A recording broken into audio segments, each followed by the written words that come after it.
3, 2, 1. Welcome, everyone, to episode 218 of the Thumbstick Athletes podcast. I'm your host, Dan. I'm Eric. Will. I'm Corey. Will is joining us remotely. Will has Skyped in today. From the Newark Valley studio. From the Newark Valley studio. Yep, Newark Valley, New York. Yes, sir. Pretty soon we're going to have 4 different studios. Once Eric opens up the Virginia studio. Charlottesville, Virginia studio. Today's topic is the letter B. We had originally planned on doing the Taken King, but Eric didn't think he had quite enough time playing it yet. I know there's a ton to cover with the Taken King, so we're going to give him another week to do that, and we'll do the Taken King next week. Letter B for this week. Like I said, Will's Skyped in. Oh, the intro. Corey sent me a nice intro for this week's episode from Big Buck Hunter. Right, Corey? Yeah. Gonna have to fend off the big buck hunter lawyers for a little bit. But Oh, yeah. I think we'll get away with that one. Oh, are they under a big publisher? They might be under a big publisher. I guess we'll find out soon. You'll find out. To answer your question, no, they are not. Oh, okay. It's not like Activision or anyone like that. No. Okay. But anyway, does anyone have anything they want to tease for later on in the episode? Heck yeah, I do. FIFA 16. Nice. Since we're not going to do an episode on it, and it's really not worth doing an episode on. Right. That's what I've been playing. Uh-huh. Is that and Taken King, and I won't be talking about Taken King, obviously. Just A little very briefly to hold on for next week. But yeah, FIFA 16 and Taken King's all I played. Okay. Corey, anything to tease? Unfortunately, no. Haven't played anything new recently. Just the trifecta of Mario Maker, Rocket League, and Hearthstone. Yeah, but you Gotcha. have cool Hearthstone news later, don't you? Oh yeah, I do. Yeah, I forgot about Yes, you do. Will, did you get to play anything this week? Well, I bought NHL 15 and played probably half a game and then took a nap. Uh-huh. So there's NHL, that. NHL 16? Yeah, NHL 16. Did I say 15? Yeah. I think so. Whatever the most current one is. I The played one a that little doesn't bit. have Patrick Kane on the cover. Gotcha. There Yeah, is right. apparently there's one version that still has him on the cover. Really? I forget what country. The Rape Edition. That whole thing got really weird today. Yeah, it did. Okay. Anything else, Will? No, that's it. All right. I played Skylander Superchargers, which came out on Sunday, so I'll talk a little bit about that. I think I played maybe an hour and a half. Yeah, I brought down 2 of my Skylanders, the Donkey Kong Skylander amiibo. New toys. That's the Barrel Blaster vehicle. Pretty sweet. And then I brought our other vehicle that we bought when we picked it It's up. like a stingray of some sort. Yep, it's a submarine. It's called Sea Shadow. Okay. So I'll be talking a little bit about that. I also played Skylanders Trap Team, which I'm trying to beat before we play too much more Superchargers. So I'll talk about that later on. So let's get into B, shall we? The letter B The letter of B. gaming. Corey, I think we'll start with you. Makes sense because I can talk about Big Buck Hunter right off the bat. Oh, perfect. B is for Big Buck Hunter. It's an arcade hunting game.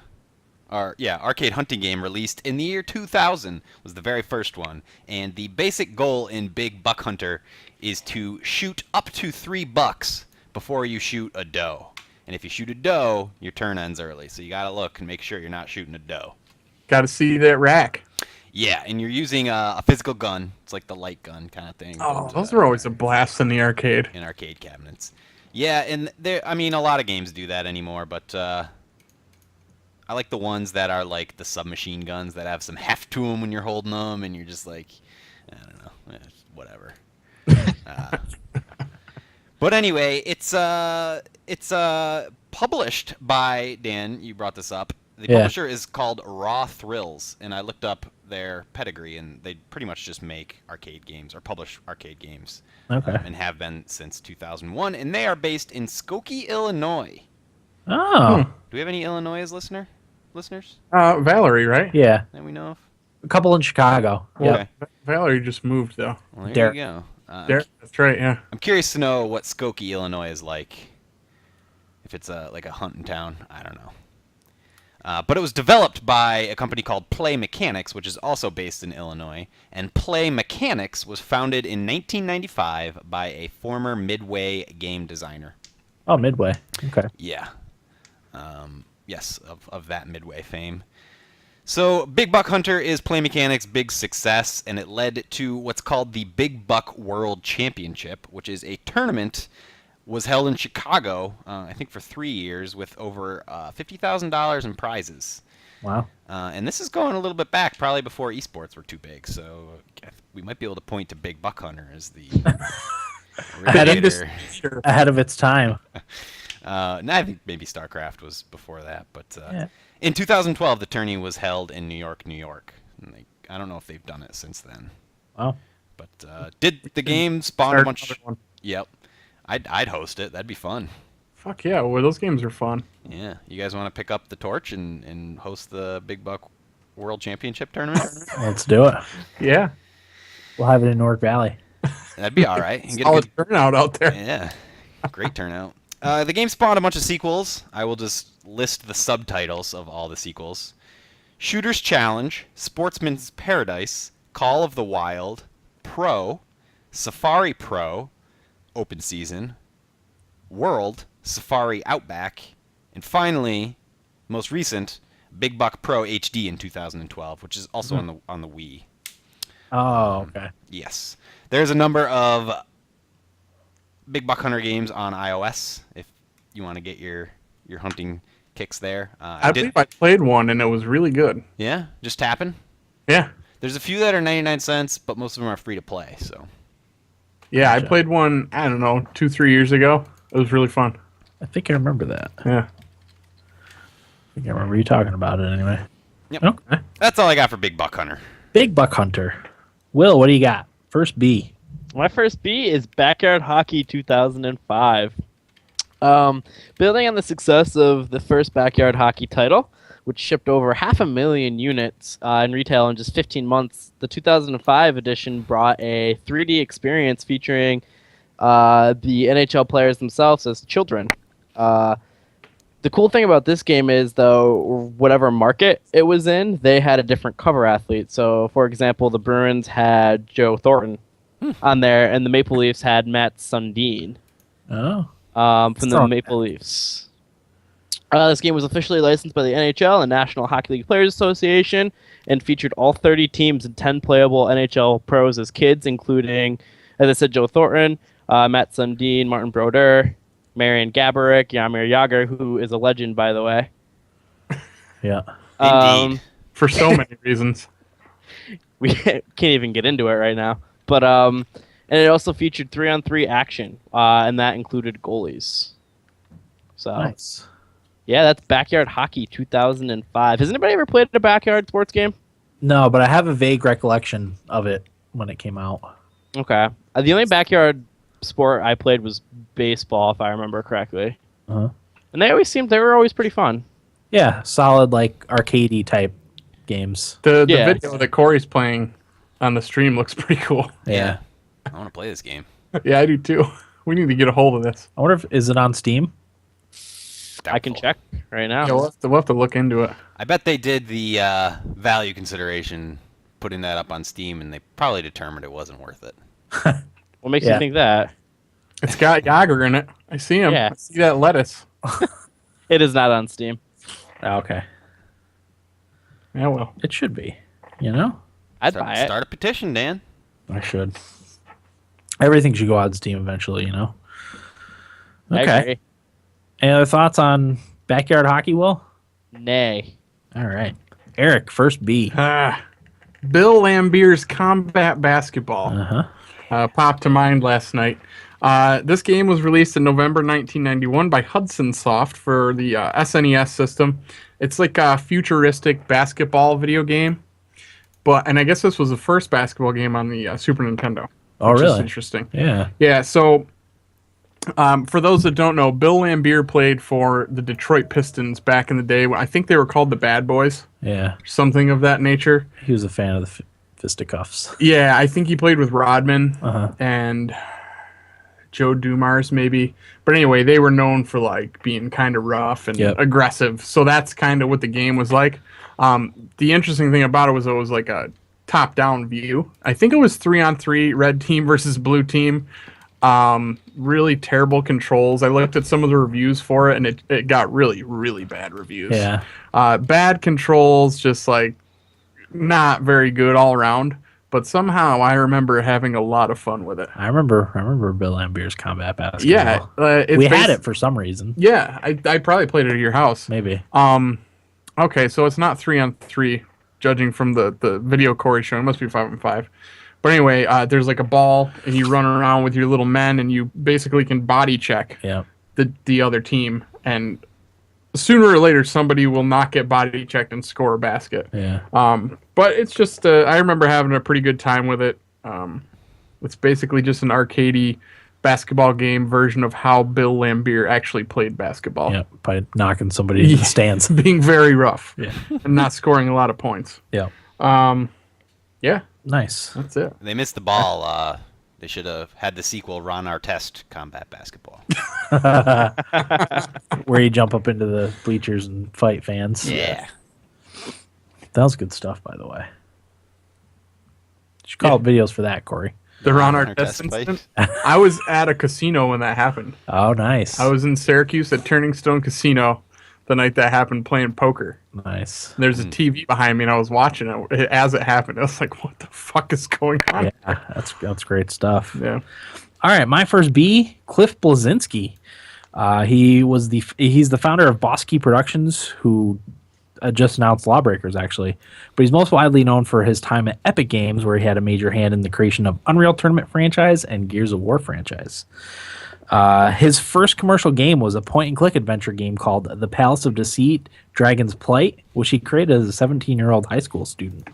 Really? Yeah. I'm 32. I will be soon. Yeah.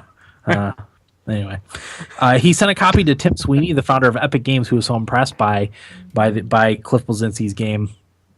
He offered him a job where Cliff Bleszinski spent the next 20 years. He then announced his retirement from Epic Games on October 3rd, 2012, but came out of retirement in summer 2014, where he announced his new studio, Boss Key Productions, and their free-to-play shooter, which at the time was known as Project Blue Streak.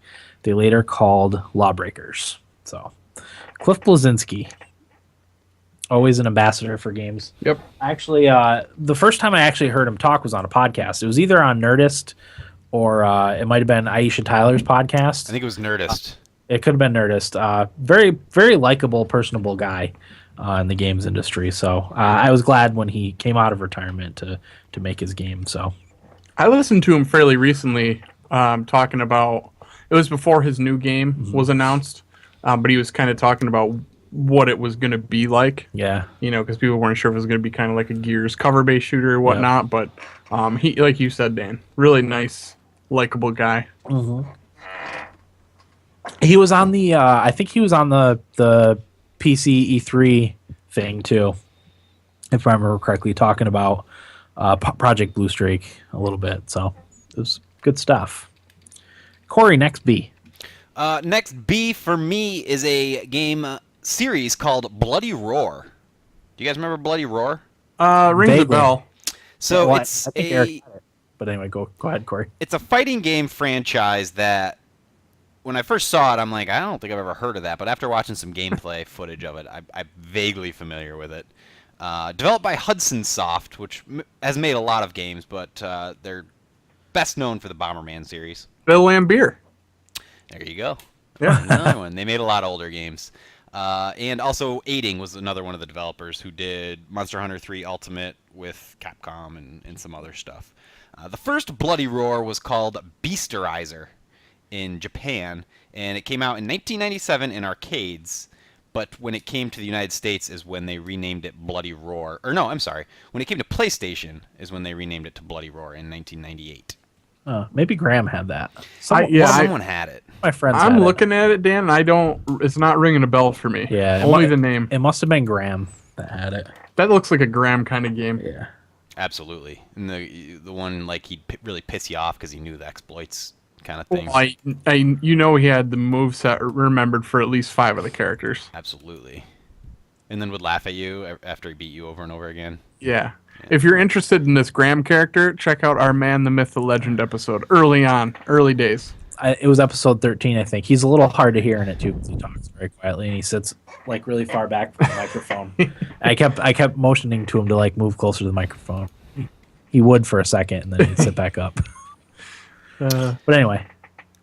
Just quickly run through the series. Bloody Roar 2 came out in 99 for arcade and PlayStation. Bloody Roar 3 in 2000 for arcade and PlayStation 2. There was a side story called Bloody Roar Primal Fury in 2002 for the GameCube and Xbox. And the last one was Bloody Roar 4, which came out in 2003 on the PlayStation 2.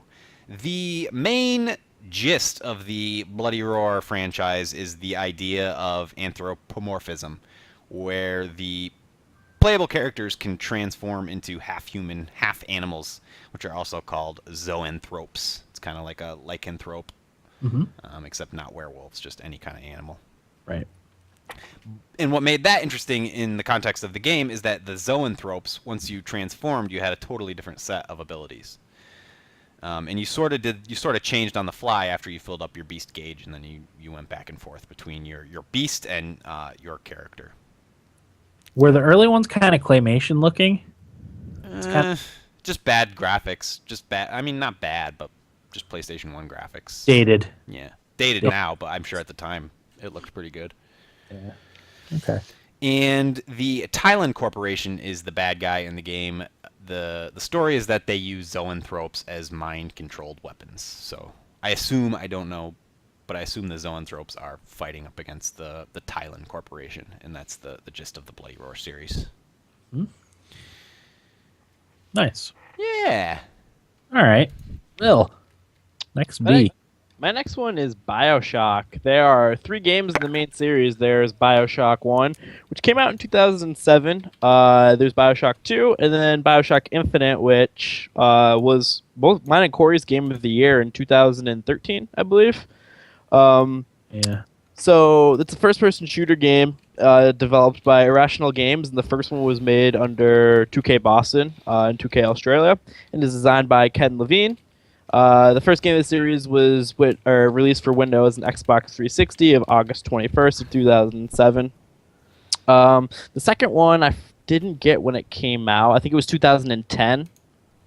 That sounds correct. Right. Does that sound correct to you, Dan? Sounds about right, yeah. Okay.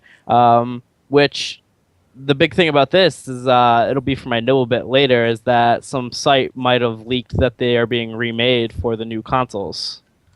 But BioShock is very good at the atmospheric environments and getting you like engrossed into the environment, because the first 2 were very scary, and the third one, which was Infinite, was like very beautiful, and like the dichotomy between the 2 games was very cool. Yeah. I remember the first time I played the first game.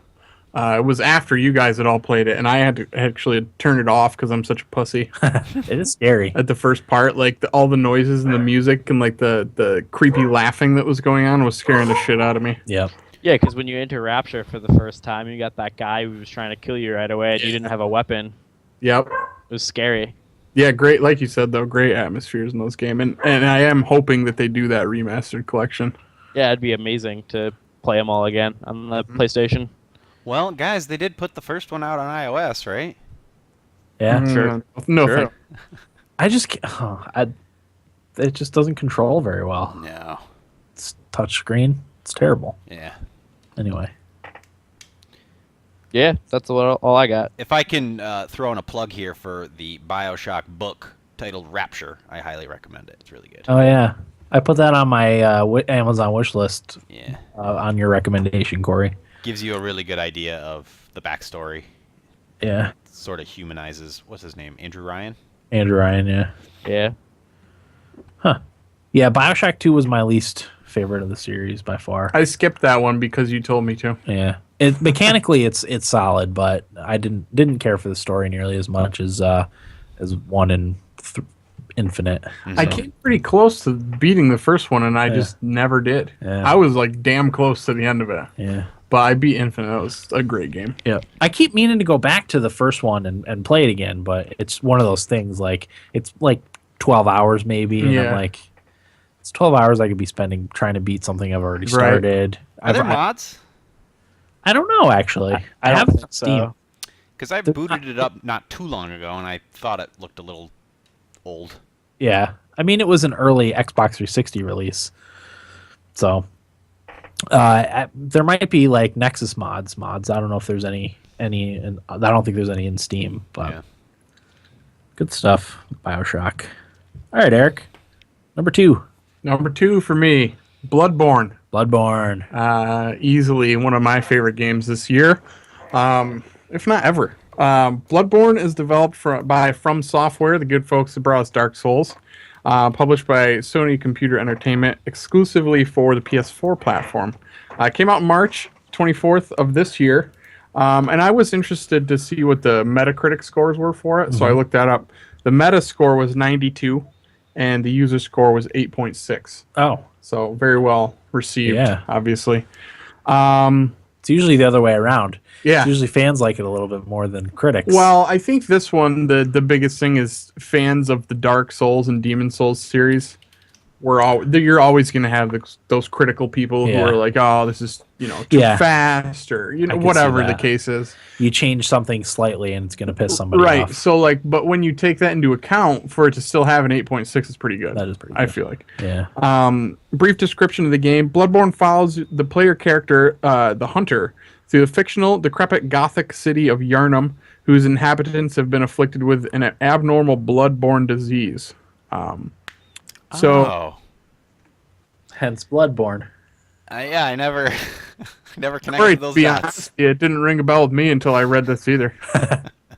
It just goes to show you don't have to have a good story to make an awesome game. Yeah. It helps, but because that's so mechanically solid and so interesting that the story doesn't matter that much. Exactly.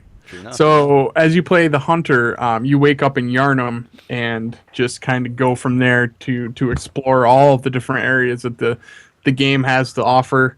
And your objective is to locate and terminate the source of this plague. So Corey played it. I played it. Did we all play it? Yeah. Will? I don't. Maybe brief. I've dabbled. That's not enough. I played about 6 hours, I think. 6 hours. Okay. I got pretty far. Corey's the only one that beat the game.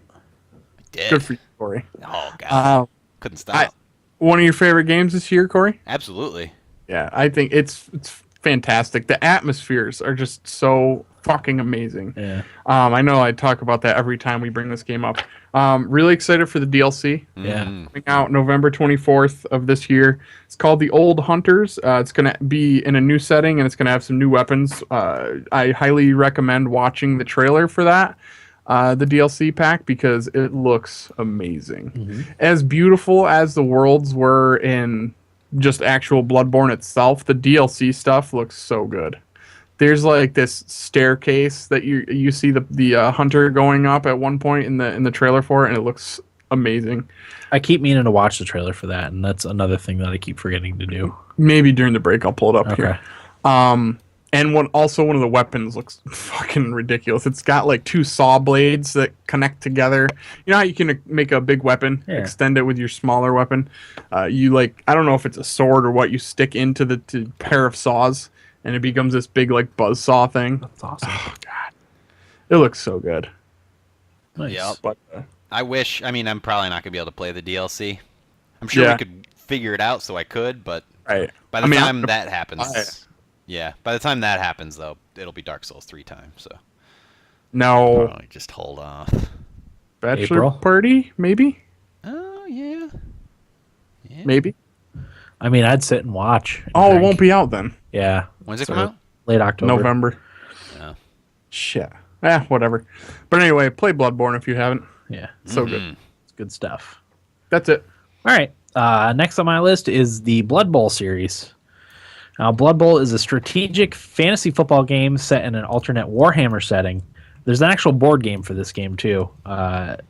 It's Warhammer, based in the Warhammer universe. It was created in 1987, actually. It uses typical Warhammer fantasy elements, orcs, goblins, dwarves, etc., who play football. It was developed by Cyanide and published by Focus Home Interactive. It's a strategy game that you play like regular football, but there's both real-time and turn-based modes. The difference is, one of the goals in the difference from real football is you can hurt and or kill the other team's players. Bounties like the New Orleans Saints of a few years ago, what they were trying to do, that sort of thing. And I'm mentioning this because Blood Bowl 2 just came out, which I'm also interested in. And I had this game and didn't even really realize I got it as part of like a Humble Bundle or something. And when I heard about the concept, I was like, oh, that's really cool. I'm interested in that game, so I went to put it on my wishes, and I was like, oh, I already have it. So I'm just waiting for the right opportunity to give it a shot. So it seems really cool if you're interested in anything Warhammer, Blood Bowl. You said you have the second one? I have the first one. Oh, the first one. Okay. Yeah, which I guess they're not too user friendly, but I don't know. We'll see. We'll see when I get there. I believe I played the board game, and I think we had this conversation on this podcast before. You play Blood Bowl, the board game, or Warhammer? Because I played Warhammer. Blood Bowl. Oh, really? Yeah. Nice. Yeah. Fun. If it's the game I'm thinking of. I played a football game that had orcs and stuff like that. Board game. Probably what it was. I can't imagine there's too many in that genre. Yeah. Or football. It's a neat idea, though. I really thought that was a cool thing. And strategy. It's perfect for football, Football is very strategic. There should be more strategic football games, It might translate better than actual football. Actual football, yeah. To a video game. Yeah. In my opinion. Yeah. So, Blood Bowl. Corey, what do you got next? Oh, let's see. I have a company called Bandai. But I wanted to talk about Bandai before it was Bandai Namco, so I dug into the history a little bit of Bandai. And like Nintendo, they made toys way back in the day. Founded in 1950 and made toy cars for about 30 years. I remember Bandai toys. Yeah, and I guess since 1980, at least according to Wikipedia, Bandai has kind of been like Japan's Hasbro or Mattel. Like, that's how big they are in terms of toy making in Japan. But as of the late 70s, sort of got into the console business and had this line of consoles called TV Jack, which were Pong-based consoles. And then in 1986, they produced the Family Fun Fitness System, which Nintendo later bought and renamed the Power Pad. Oh. You guys remember the Power Pad? Oh, Is that the one that you ran on? Yeah. Yep. Yeah, I had that for the Olympic game. Yep. Yeah. It was awesome. Which Olympic game did you have, Eric? Do you remember the name of it? No. We had track and field. Track and field, yeah. We had World Class Track Meet. I think Eric had Track and Field. Yeah, I had track and field. Okay, you're right, Corey. Wasn't there like some sort of egg game also for that? There was only one other game that used that pad. Was it something to do with like chickens or eggs? Probably. It sounds weird familiar. shit. Yeah. That sounds right. Power Pad was awesome. Yeah, it was. That's what they should use with the Oculus Rift instead of that expensive Omni thing. Virtuix Omni. The Just Power go with Pad. Power Pad. That'd be all right. Yeah, because I think the Omni's isn't the Omni like $700 or something, Yeah, I think it's pricey. and it's big. The power mat you could just roll up or fold up and stuff it under the couch. Yep. Put it in the corner. The Omni you can't. It's huge. You just got to have it out. Do we still have a Power Pad somewhere? I'm sure. You kidding me? Nothing got thrown out in our house. I'd be curious. Oh man, that's bringing back memories on that video, Corey. Yeah, right. Watching these guys stomp around on the Power Pad. That's great. Also, Bandai teamed up with a little company called Apple and made a console called the Pippin, a video game console. It was Apple designed and Bandai manufactured, and it was built to play PC CD-ROM games. They manufactured, from what I read, about 100,000 of them, but discontinued selling them after they only sold 42,000. And PC World in 2006 listed it at number 22 in its list of 25 worst tech products of all time. Really? I'm gonna mention the Apple Pippin later. Oh, are you? Yeah. Nice. that's I'd weird. never heard of such a thing. What a coincidence. If you're kind of wondering why Apple has been so anti-games, I wonder if that has something to do with it. Oh, maybe. And of course, they did the Wonder Swan, and sort of the rest is history from there. Bandai became a big video game publisher along with Namco. But that's the storied history anyway. Cool. Very neat. Will, what do you got next? Let's talk a little Brink. Brink. Ooh, let's. So Brink is an immersive shooter that blends single-player and co-op and multiplayer gameplay to one seamless experience, allowing you to develop your character across all game modes. So the story of Brink is a man-made floating city called Ark, made up of hundreds of separate floating islands, is on, you got it, the brink of an all-out civil war. It was originally built as an experimental, self-sufficient, and 100% green habitat. The reported rapid rise in the Earth's ocean has forced Ark to become a refugee for humanity. Basically, tens of thousands of people end up going to the Ark, and with 25 years of social unrest, the inhabitants of the Ark have reached its breaking point, and it's up to you to decide the future of Ark and the human race. Now, this was a Bethesda game. All I have to say about it is it had a 70 on Metacritic. This game was... I don't remember playing it at all, but I know a lot of people poke a lot of fun at it. Yeah, it was not very well received. So I was interested in the concept of it, but it was one of those ones that I waited for reviews on, and thankfully I did. Well, because reading it off, it sounds kind of cool. It sounds awesome. And Definitely. then... It's like it'd be something right up my alley, but... Exactly. And like when Bethesda... Before. When Bethesda did their press conference, I really wanted them to announce a Brink 2 instead of Fallout 4 just to troll everybody. Could you imagine? That would have been great. That would have been great. But yeah, that's all I got for Brink. Brink. Okay. None of us played it, right? No. Riz in the chat says he liked Brink, but he thinks he's the odd one out. The best and worst parts were the AI opponents in the online modes. Gotcha. Similar to Titanfall, maybe? Oh, yeah. Yeah, that could very well be. So Okay. Now we need to look up gameplay. Corey's probably got it up, don't you, Corey? I had it. Oh. Still going, sort of. All right. Eric, next B. Moving along to one that I remember playing at my friend Ryan's house a lot. Bassmasters Classic Pro Edition. Released in July 96 for the Super NES. Developed by Black Pearl and Malibu. Published by Black Pearl, Malibu, and Altron. It contained real companies in the fishing industry, and basically there were just two modes where a player fished as an amateur and competed against other amateurs. All I remember of it is there'd be like, you go to like a bait and tackle shop, and you would pick out whatever. I don't know if there was any sort of systems where it depended on where you fished would make you decide on what you would take, like different lures or what. I think so. Did it? I think you, yeah, because I played this game. It was awesome, first of all. But yeah, I do think you had to, like, if you're going in for a certain type of fish, you needed a certain rod, a certain lure, a certain bait. Yeah, sort of thing. I saw some screenshots too, and I wanted to mention the guy they had running the bait and tackle shop. Eerily accurate to what I would expect.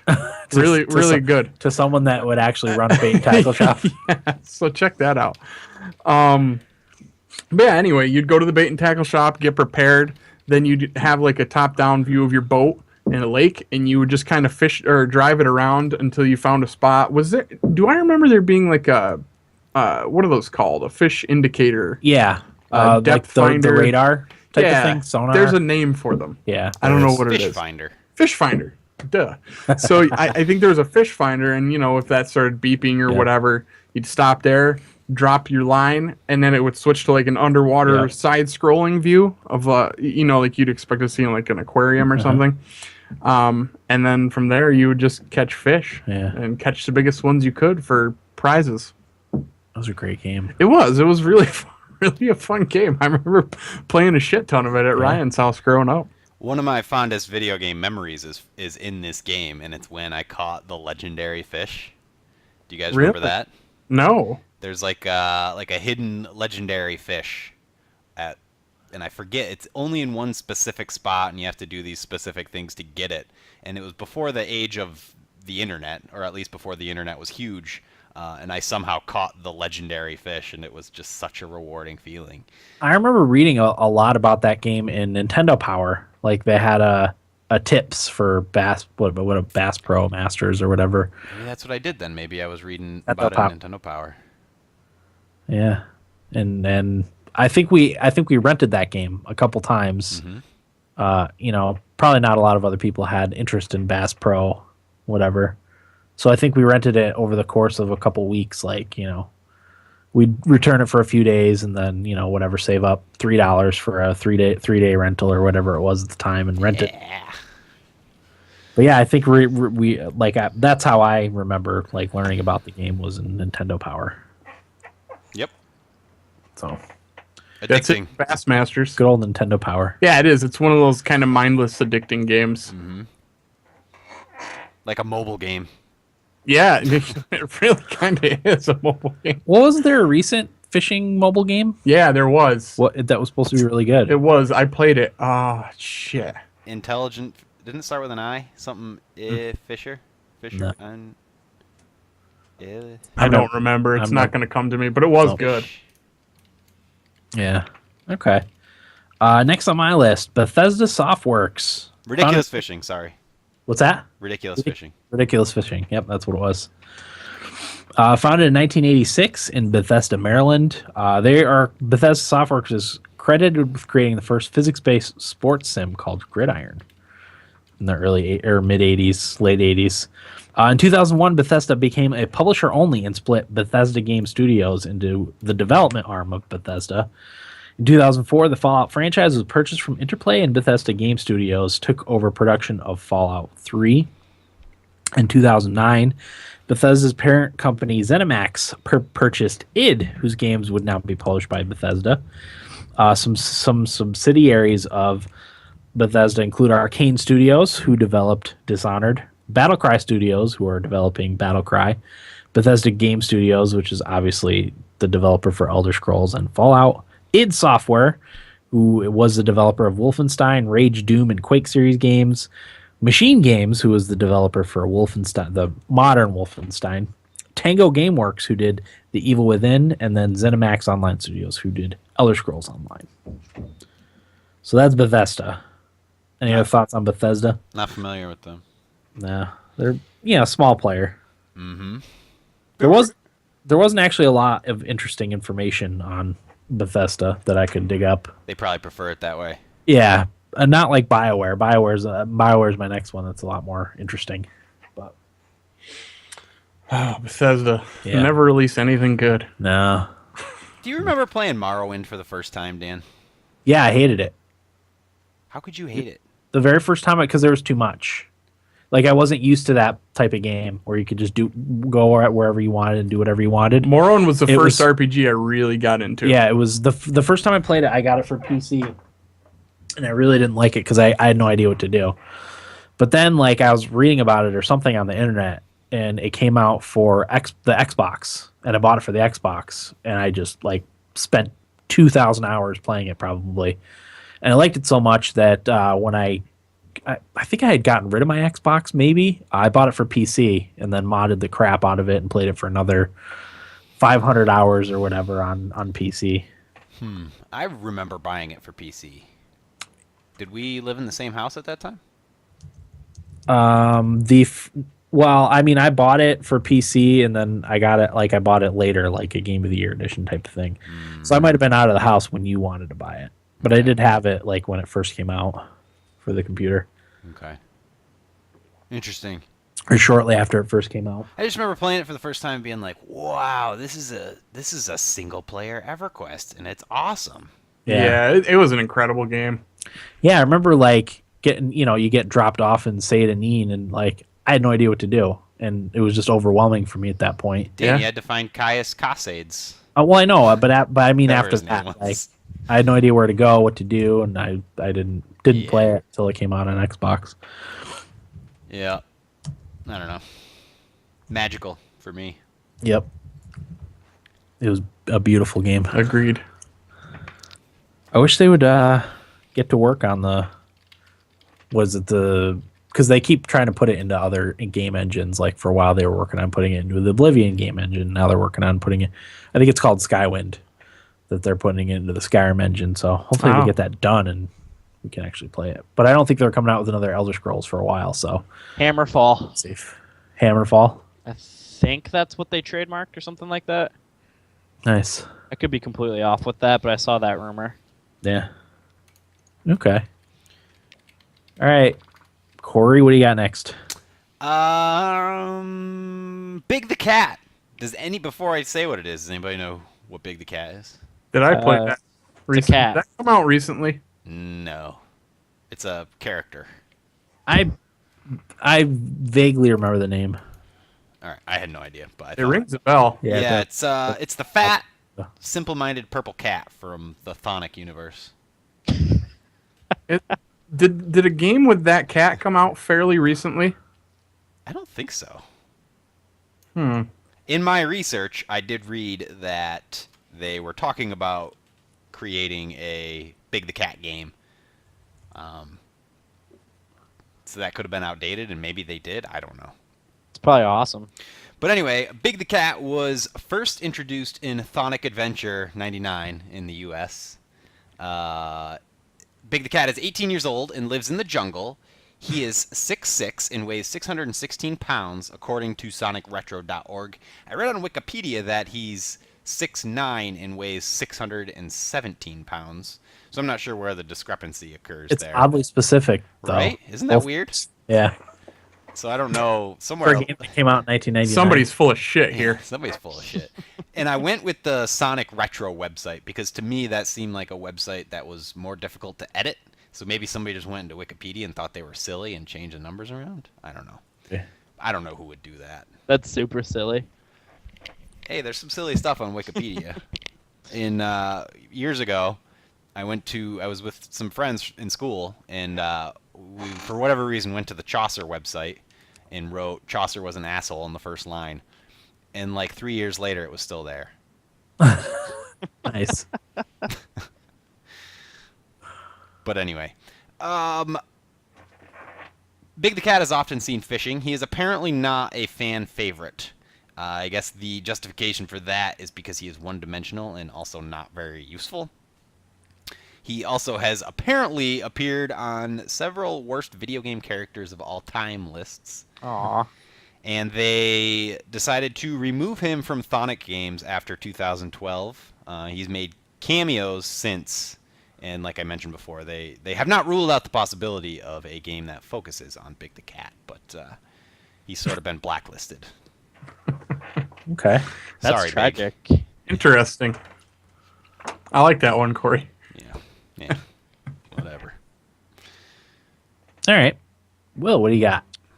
I got Bayonetta. This is also my last one. Bayonetta, there's 2 games in the series. First one came out in North America on January 5th, 2010, which came out for the Xbox 360 and PlayStation 3. It was later re-released for the Wii U when Bayonetta 2 came out, which came out last year in October 24th.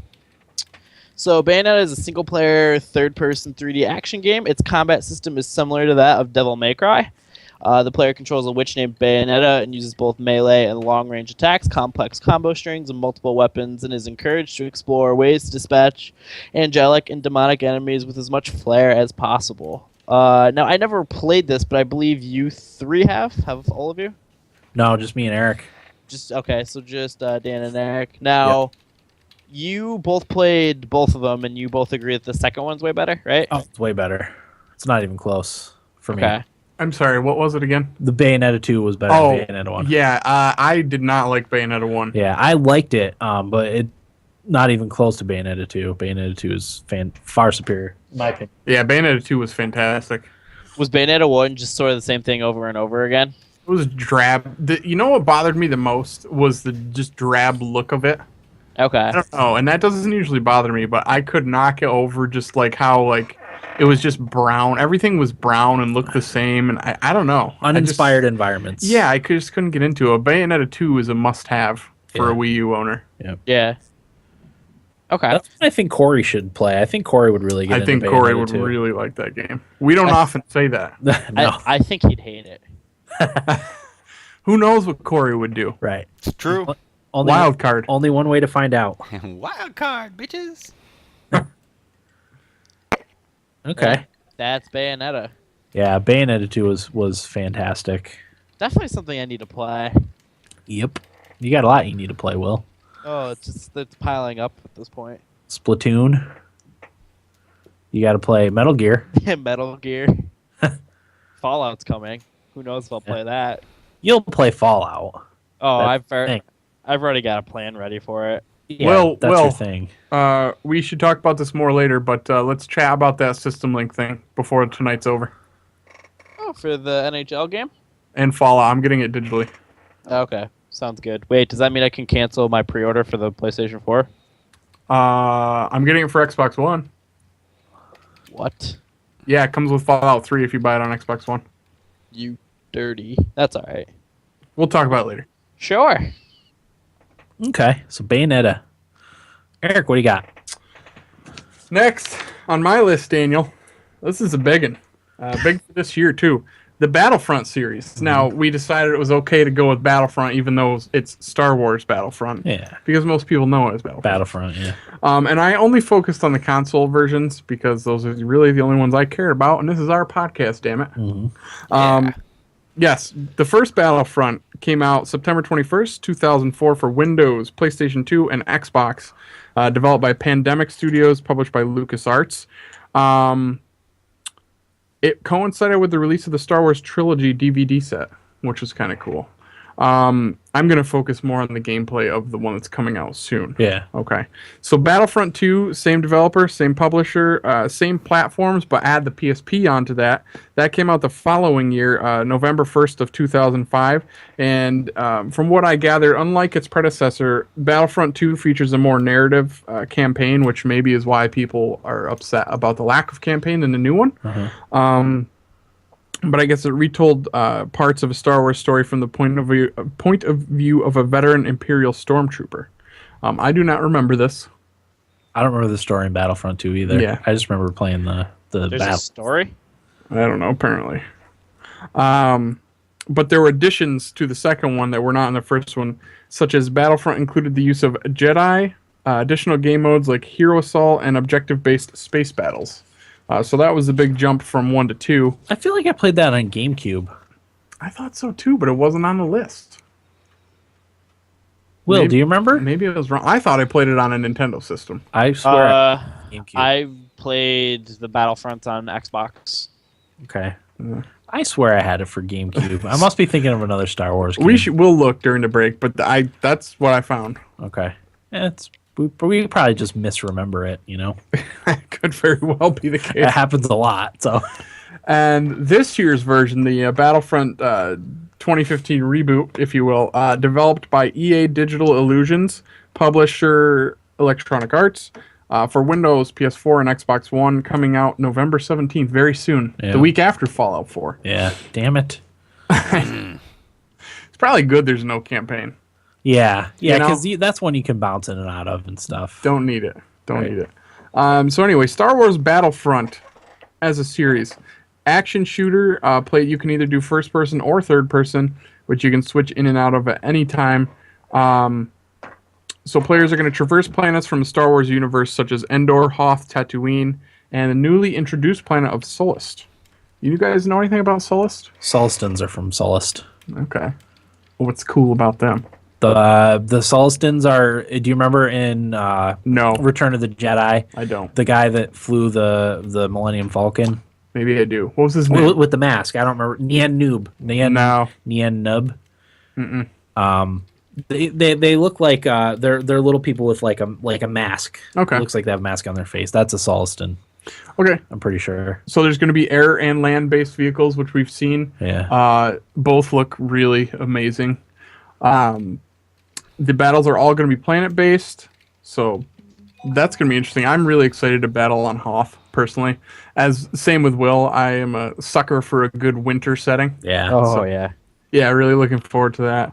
Let's see what else. One of the things I wanted to mention is for the console versions of Battlefront, you have the option of doing higher graphical 30 frames per second, or you can switch to lower graphics and have smoother frame rates. Really? Which I've been asking for a while, and I think that's a great step for console shooters. That's cool. Yeah. So if you prefer the 60 frames per second like I do, you have the option to do so. Nice. Which I like. You are either going to control a Rebel Alliance soldier or an Imperial stormtrooper. You're also going to be able to play characters such as Darth Vader, Luke Skywalker, and Boba Fett, which is exciting stuff. There's There's also going to be like a horde mode if you're familiar with Gears of War, waves of enemies that you can do co-op. So that'll be a good time for multiplayer co-op stuff. I guess the multiplayer is going to support up to 40 players in a match, which is awesome. Yeah. And at launch, there's going to be 12 multiplayer maps, which is really exciting. That's a lot. Yeah. And I don't know if any of them are exclusive to PS4 because of their kind of partnership with Battlefront. I haven't heard.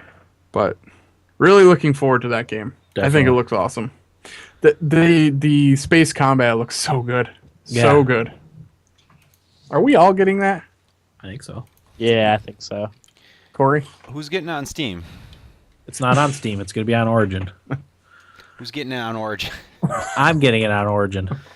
Uh, I don't think they have a share option like Steam does. Uh-oh, Corey. Maybe Green Man Gaming will have it for like $44 if you wait. I'll just take out a second mortgage. Just beat up some nerds and steal their lunch money. I could do that. Yeah. Start returning bottles now. There you go. I have a guy that in my neighborhood that checks everybody's recycle bins for cans and bottles on recycle day. I don't know if he's in the neighborhood, but he walks through the neighborhood. Okay, moving on. My next one, BioWare. It was founded in 1995 by Ray Muzica, Greg Zeschuk, and Augustine Yip in Edmonton, Alberta. Shout out to Edmonton. Our sister lives in Edmonton. I want to have her tour like the BioWare studio and report to us on it, but she'd love that. I don't know. Probably not. All three were medical doctors who had recently graduated from the University of Alberta, where they had spent their spare time, what little spare time they had playing video games. And they had done some medical coding in med school, which they used for the development of their games. And because of their success as doctors, they were able to start their own game company, which they called BioWare. Man. What? Must be nice. That's motivated people right there.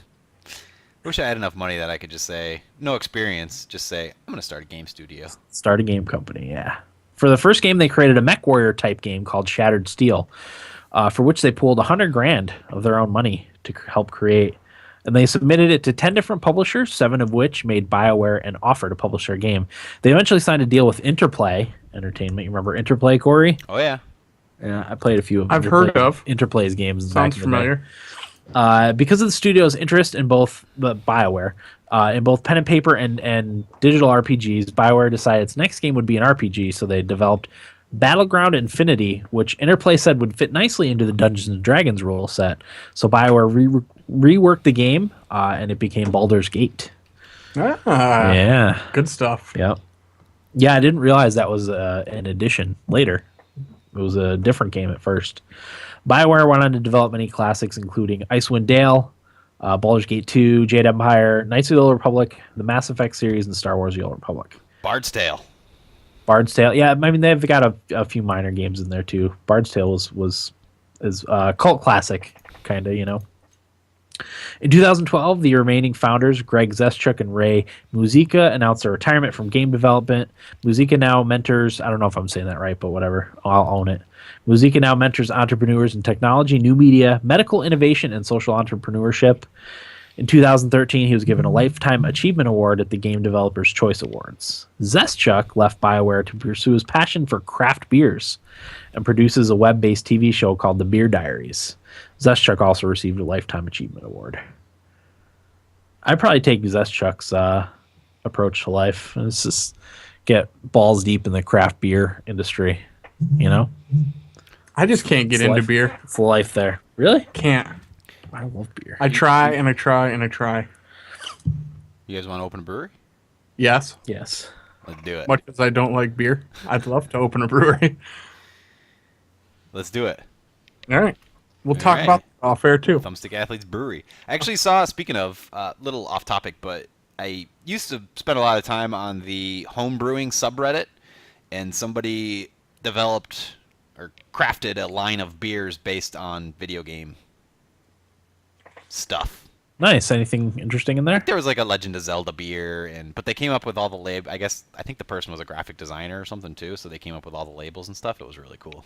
Nice. That's cool. All right. That was my last one. Corey, what do you got? My last one is a development company called Brownie Brown. Brownie Brown. Which is the former name of the studio now called One Up Studio Co. Limited. And they are one of Nintendo studios, responsible for Mother 3, the Mana series, and the Super Mario series post 2012 or something like that. No, Really? 2001. I can't remember. I didn't write it down. But made up of former Square employees, and they founded Brownie Brown in 2001 and changed their name from Brownie Brown in 2013 after a restructuring of the company to One Up Studio Co. Limited. And according to Nintendo, the name comes from the idea of a brownie being a hard-working elf, and the elf on their logo happens to be named Brown. Like the Cleveland Browns, how Yeah. their throwback brownies. is that little elf. Yep. Is that why? Brownies are little, creatures. Yeah. Well, anyway, they also aided in the development of Fantasy Life more recently. So Game's great. that's Brownie Brown. I knew I had seen Brownie Brown somewhere before, but you can't really place it, until you realize. But it's One Up Studio. Nice. Okay. Will, I know you're done. Eric, what do you got? Last one, Dan. It's a good one. One I'm excited about currently. Bungie. An American video game developer located in Bellevue, Washington. They were established in May '91 as Bungie Software Products Corporation by an undergraduate from Chicago named Alex Seropian. He's got some cash now, hasn't he? Yes, he does. I guess so. When they first started out, they focused primarily on Mac games, which was interesting. And this is where the Apple Pippin comes in, Corey. Oh boy. Yeah. So like I said, they focused on Mac games, and they created two successful franchises called Marathon and Myth at the start of the company. I am not familiar with either. I'm familiar with Marathon only because there's a lot of tie-ins from Marathon to Halo. Oh, okay. Well, that's interesting. Yeah. So in 2000, 9 years after they started up, Microsoft acquired them, and the project that they were working on was then turned into Halo Combat Evolved. One of the best ever. Yeah. One of the games I had the most fun in my life with. Oh, easily. So on October 5th of 2007, they split from Microsoft and started their own independent company. And then in recent years, they signed a 10-year deal with Activision. Their first game with them was obviously Destiny, which came out last year. Taken King, which came out this past week. The second-year version of Destiny or what have you. So they got a lot of big things going on. I did take down a list of the games that they've put out. I'll read real quick. 91, Operation Desert Storm for Mac. 92, Minotaur, The Labyrinths of Crete for Mac. 93, Pathways into Darkness for Mac and OS X. What's that? Is that Operating system, and that's a Mac operating system. Okay.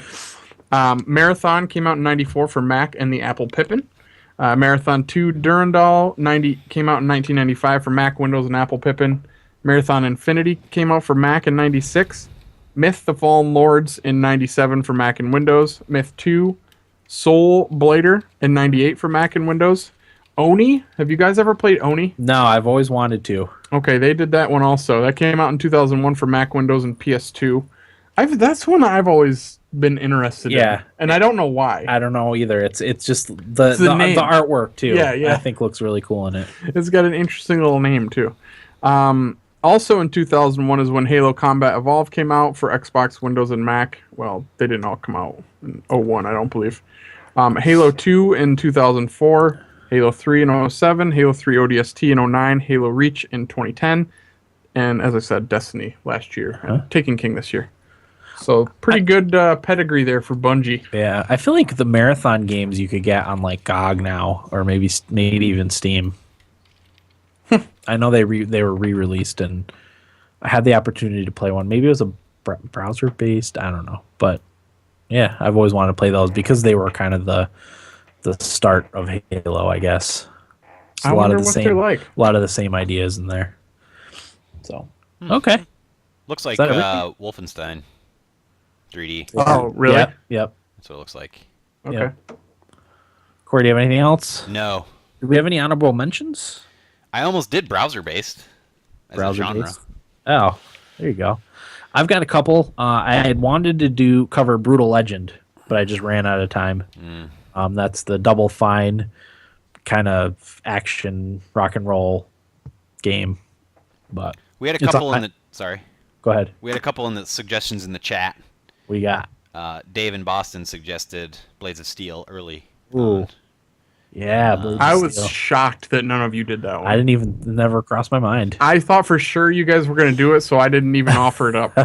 Well, my goal with this whole thing, and we all have our own objectives with these letter episodes, but mine is to talk about things that I don't know anything about, so I kind of learn stuff along the way. That's a good idea. I'll probably take that tactic in the future. Yeah. But this time I just want to do a mix of older stuff and kind of current stuff with Bungie, because the Destiny stuff had just come out and Bloodborne has another piece coming out. So that was my, and Battlefront too, top of mind stuff. So it's important to be topical too, Eric. It's definitely. And then Riz suggested Battlefield, but which I said I was shocked nobody got. Part 2. Letter B Part 2. Yeah. I put Borderlands series on my thing. I didn't, we've talked plenty about Borderlands. I put Blizzard. Oh, jeez. Oh, yeah, you're right. Well, you really screwed the pooch there, huh, bud? To be fair, I did all this work 15 minutes before I got on the Skype call. Nice. Well, that's how we do things. It's typical. Last minute.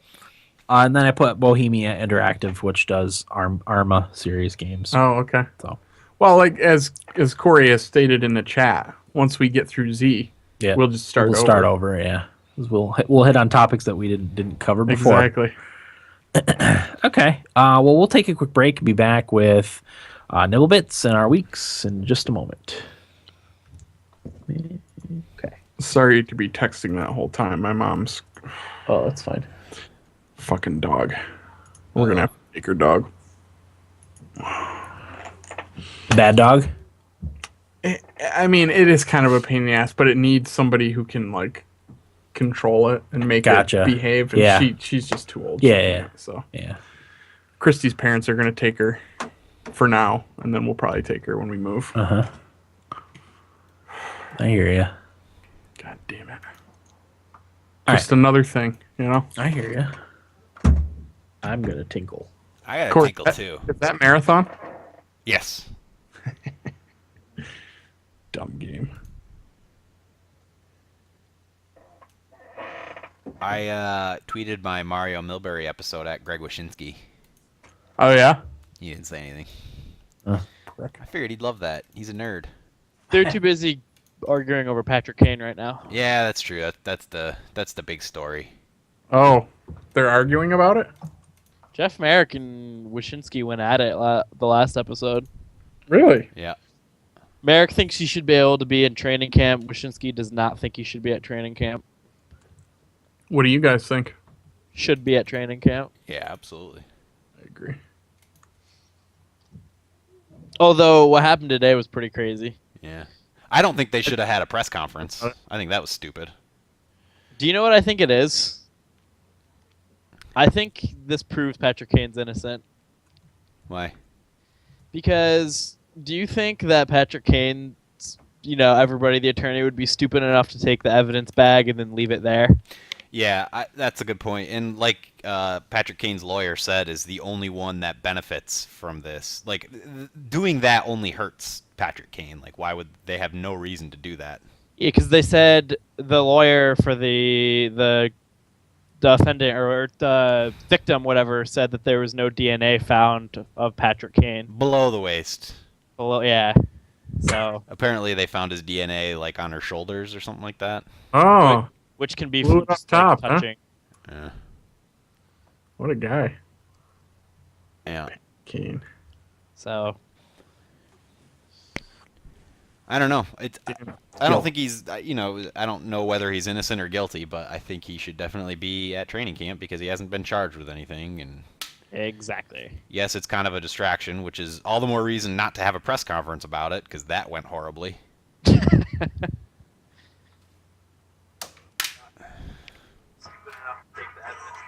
Oh, shit.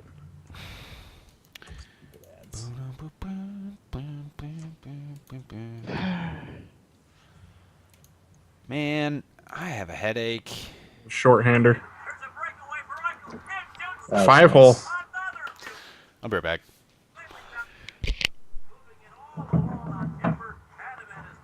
That was a nice goal. Does our game center work for the preseason games, Dan? He doesn't have his headphones on. Dan, What? does our game center work for preseason games? I don't know actually. We haven't even fired ours up yet. I'm just hoping they have Chromecast support this time. Fiddlesticks. Yeah. By the way, was Corey saying Sonic or Sonic? Phonic Okay. Thought so. for some reason. Goober. I don't know why. They don't have the highlight of Molson's goal. Darn them. Bastards. Oh my god.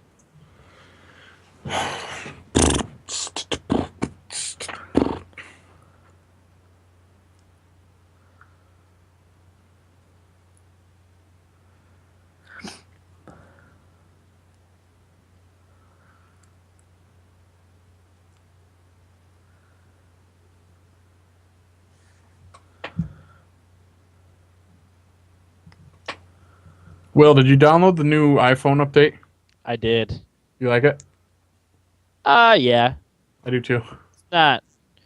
I like some of the things I did, which makes me like, but overall, it's not that different.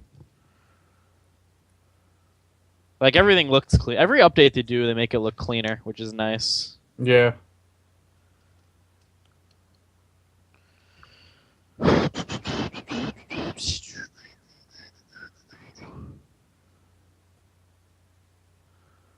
What?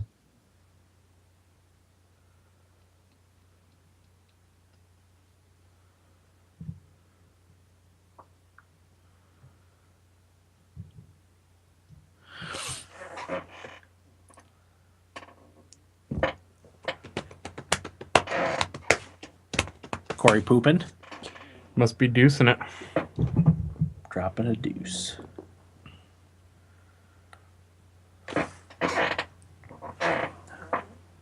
How's school going, Will? It's a pain. I'm doing schoolwork right now. That's why I'm Skyping. Right. Yeah. Well, hey, get an education and It's just hard right now. I have people who work through school and like full time and went to school full time. I don't know how they do it. I'm wiped and I get 24 hours at work. Christy works at least 30 hours a week. I don't know how she And does it. She always complains to me about people at the nursing home she works at who bitch about working like 20 hours a week. Yeah. And she's like, I go to school full time and work full time just about. I'm like, yeah. Yeah, I don't know. I don't like it.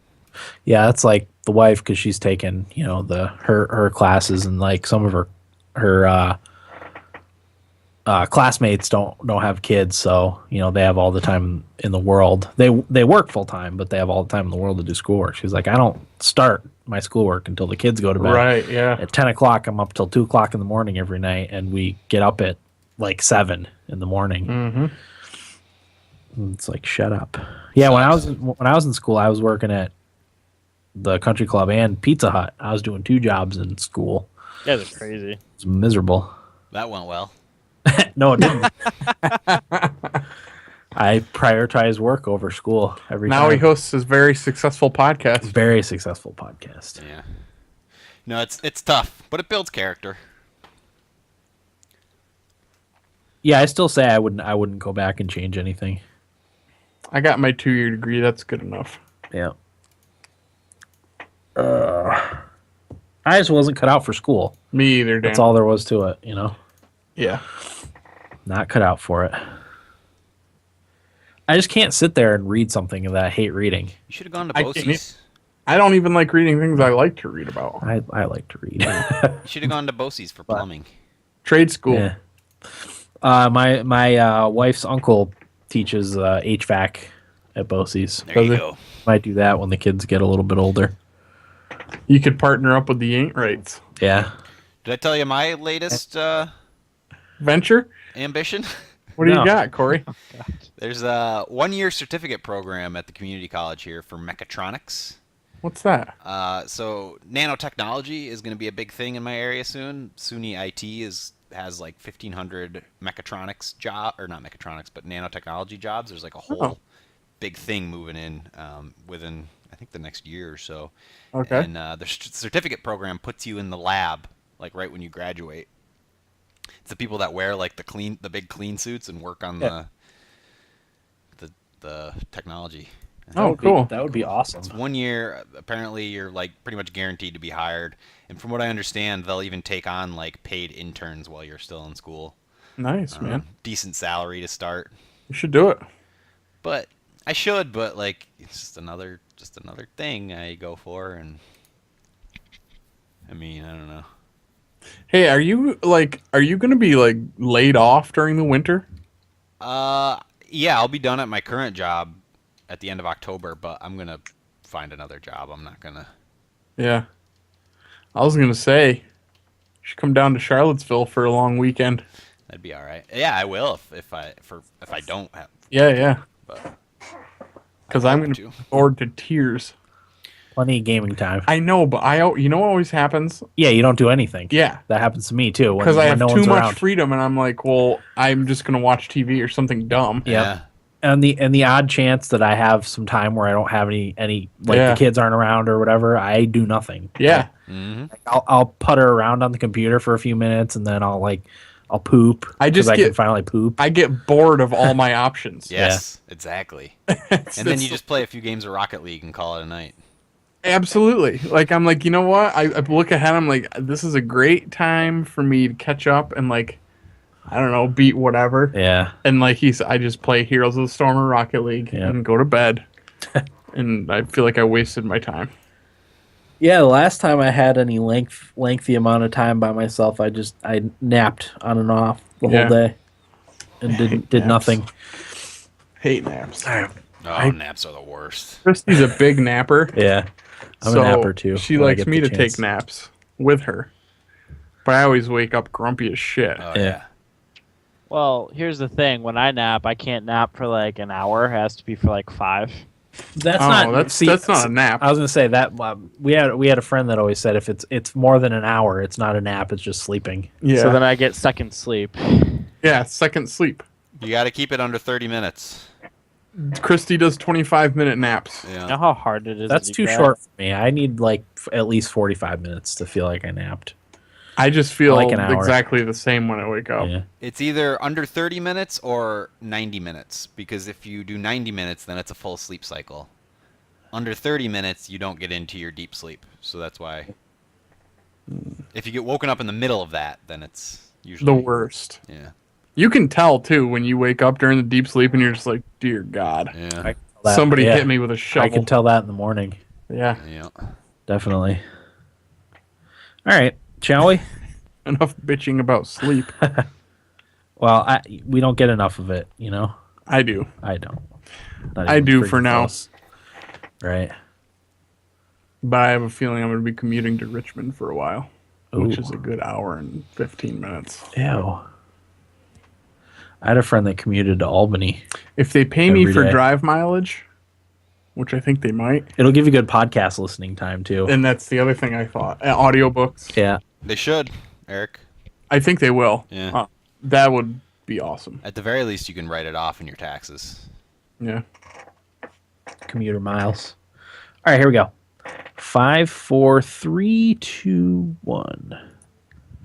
Welcome back, everybody. Episode 218, right? Yeah. 218 of the Thumbstick Athletes podcast. We are now in our Nibble Bits segment. I'll get us started because I only have one, which I didn't realize until right before we started the episode.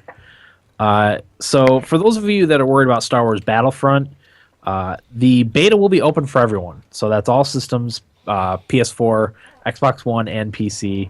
There's no date yet, but everyone will be able to play it. So if you're concerned about the game at all, you'll at least have the opportunity to try it before it comes out. Now, I got the impression that a lot of these would be like server stress tests and stuff, so the servers might not always be great. but at least you'll get a decent experience with the game before it comes out. So I can't wait for that. Oh, it looks awesome. I'm looking forward to it too. Stupid game. Will's down on all games now, aren't you, Will? Games are lame. Yeah. They rot your brain. No kidding.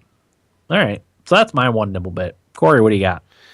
A few shorties this week for me. Dragon Age Inquisition is getting a Game of the Year edition. It will include the DLC, and it comes out October 6th. Cool. I'll pay for like an upgrade for my version to the Game of the Year edition, so I can get all the DLC. I actually just did that with Shadows of Mordor. It was $4 for me to upgrade to Game of the Year edition and get all the DLC. Did I play your Mordor on Steam, or do I have my own copy? If I know you. Well, this was back when I made some money when this game came out, so I might have bought it. I don't remember. Yeah, but for what? I want to say that you played Dan's. I think you're right. I don't know why, but I feel like that's the case. I think you're right. Because I wasn't all that excited about it until it came out. Right. It got such good reviews that I was like, I guess I need to play this. Yeah. But anyway, I was interested in playing through it again. Yeah. I want to play through it again too, but it's one of those things that I've already got enough lengthy games on my palette, on my plate, not palette. I can't afford to add another 30, 35-hour game onto it, you know? Yeah. Someday. Okay. Go ahead, Corey. Oh, that's my nibble bit. Oh. Yeah. Next one. Confused on the format here. Star Fox Zero is pushed to 2016, the first quarter, apparently for further polish. I'm not excited about that game anyway. It didn't look that good to me from what I saw at E3. I didn't hear great reviews coming out of E3 from people that have played it. I guess that's a good thing, but at this point, I just don't really care about it. I don't either. Just based off of what I saw, I didn't think it looked all that great. It didn't. Off my radar. There was nothing in that game that was like, oh, I need to play that. It was just like, this looks like Star Fox 64. Anybody want to defend Star Fox Zero? Nope. All right. I normally would, but I'm still interested, and I'll get it when it comes out. As I am excited for it. I was excited for it. I don't know.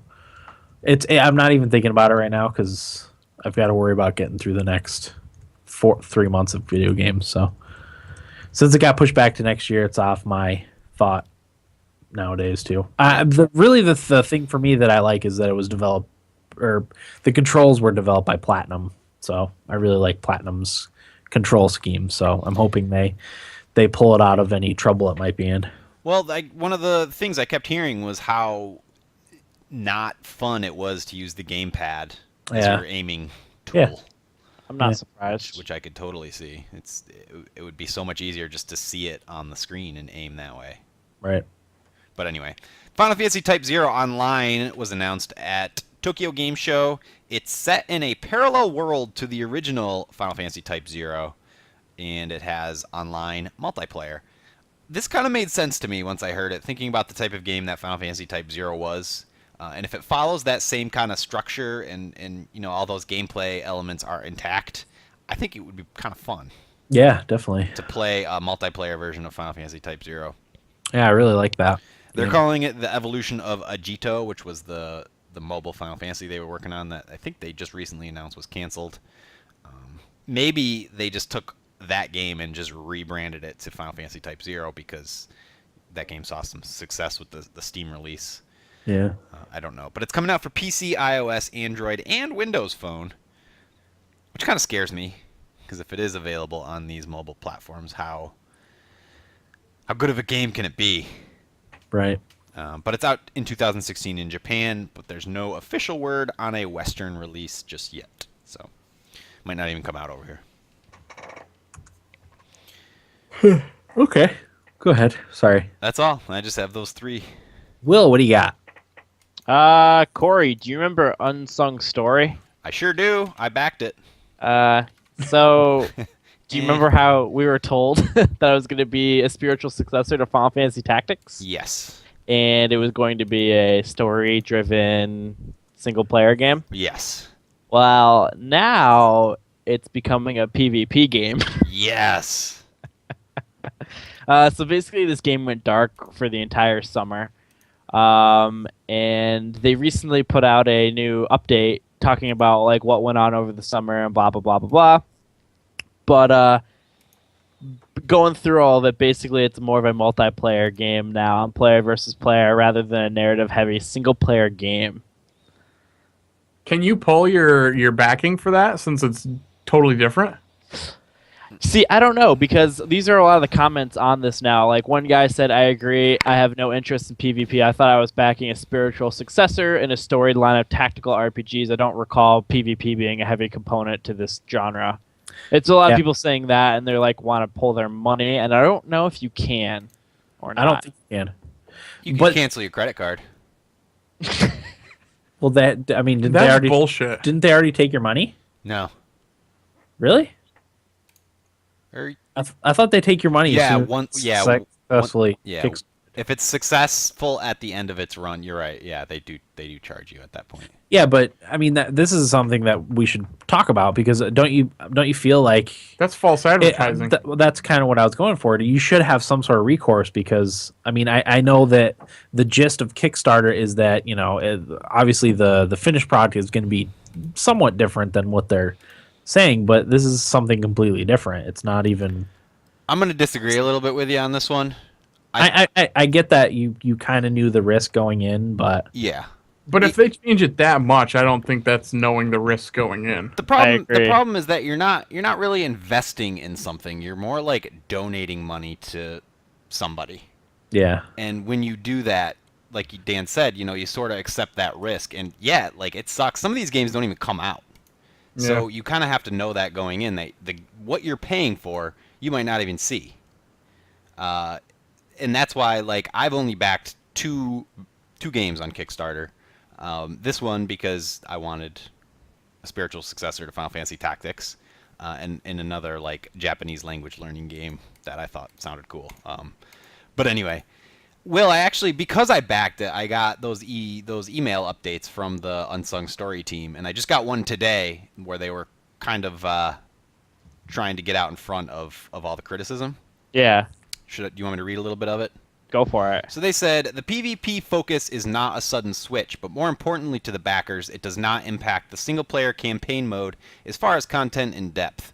We have been focusing on developing the gameplay, as you can imagine, as nothing else matters if the game is not fun to play and challenging as a tactical experience. The best way to ensure that the campaigns have balanced scenarios with good AI is to gather playtesting data from online players and head-to-head matches, and then polish the game with that feedback. That kind of sounds like bullshit to me. Yeah, it does. We have utilized this method in our board game development, and it works very well. Board games are a totally different beast. Not all players will participate, but many will choose to play online, and therefore will provide us with data of what works and what needs modifying. This does not change a single-player game in any way, but adds to its depth and polish. All of the campaign scenarios and story that were part of the original game idea and KS are all there and will be released. Kickstarter, yeah. Again, this first phase merely allows us to have a method to help tune the game. I really don't agree that having online doesn't affect the single player at all. You know, I don't see how there's any way, because you're diverting resources that a lot of resources, especially probably. A Kickstarted game, you know, has limited resources probably. Yeah. You're diverting resources from the single player. And it's not only that. I also feel like you look at a game like Call of Duty, which is obviously, they have great campaigns, but those games are built for online. Yeah. And when you do that, you kind of, the single player experience is influenced because it needs to work across single player and online. And if you have both, then it needs to work for single player and online. Whereas some of my favorite shooters, like the Metro games and like Wolfenstein even, can get away with certain things that those online focused ones can't. Yeah, BioShock Infinite. Exactly. Because they don't have to work online. Right. So yeah, it's not just diverting resources. It's also like just influencing the game itself. Yeah, and that was always one of my problems with like Assassin's Creed. Like I know some people really like the multiplayer, but really do you need a multiplayer in Assassin's Creed? Absolutely not. So yeah, I just And just thinking about Final Fantasy Tactics, one of the best parts of that game was that it was so unbalanced, and you kind of found ways to break it. You know? Like that's part of what made it so much fun. Yeah. And if you're having a game that's online, then it has to be extremely balanced. It's like imagine playing like a single player Heroes of the Storm or something like that. Like it just doesn't work. Yeah. You know? Yeah. Yeah, no, you're right with that. It'd be interesting to see what happens with all that. It So that was will. a big story. Was it early this week that all came out, or was Yesterday. it yesterday? Okay. Yeah. This game was supposed to come out in July of 2015 and got pushed to the end of the year next year, too. Dang. So, I mean, time will tell. It still could be awesome. You know, it could have an awesome online and awesome single player. But I don't know. I'm not hopeful in backing this. I kind of figured this would happen, so I shouldn't be as surprised as I am. Oh, you backed it too? Oh, yeah. Okay. I have yet to back a game on Kickstarter. Me either. But it's not to say I haven't been intrigued by some Kickstarters and close to some Kickstarters. It's just that I never had enough extra income to do that. So Yeah. I mean, my as I've always said, I'm very cautious of Kickstarter and early access, and here it is striking again. Starbound's still not even out. yeah, I feel burned by that one pretty bad. Yeah. Is that gonna come out? I mean, I don't know. I even bought that one. That was supposed to come out in December last year and be like 1.0. Really? Yeah. Still not. I mean, I guess it's getting better and getting closer, but what are they doing? I have I have no idea. I mean, Terraria's come out with like awesome updates. Yeah. Frequently. Terraria 2 could be out before this Starbound game. Yeah, I've lost all interest in it. That ship has sailed, so to speak. Stupid video games. Yeah. But anyway. Speaking of delays, Hitman slips to March of 2016. That's fine. Yeah, whatever. Games this fall, winter. Nope. And I don't think any of us are hardcore Hitman fans.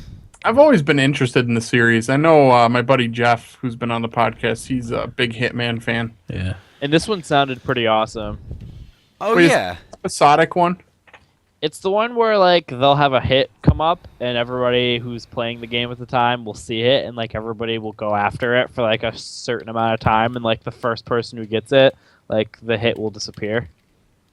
That's kind of cool. Yeah. So yeah, I mean, they changed it to like some episodic thing that kind of made me not want to play it.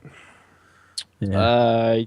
I forgot, but they're gonna be doing like free content, so it might be tied into that, like with different scenarios. I don't know.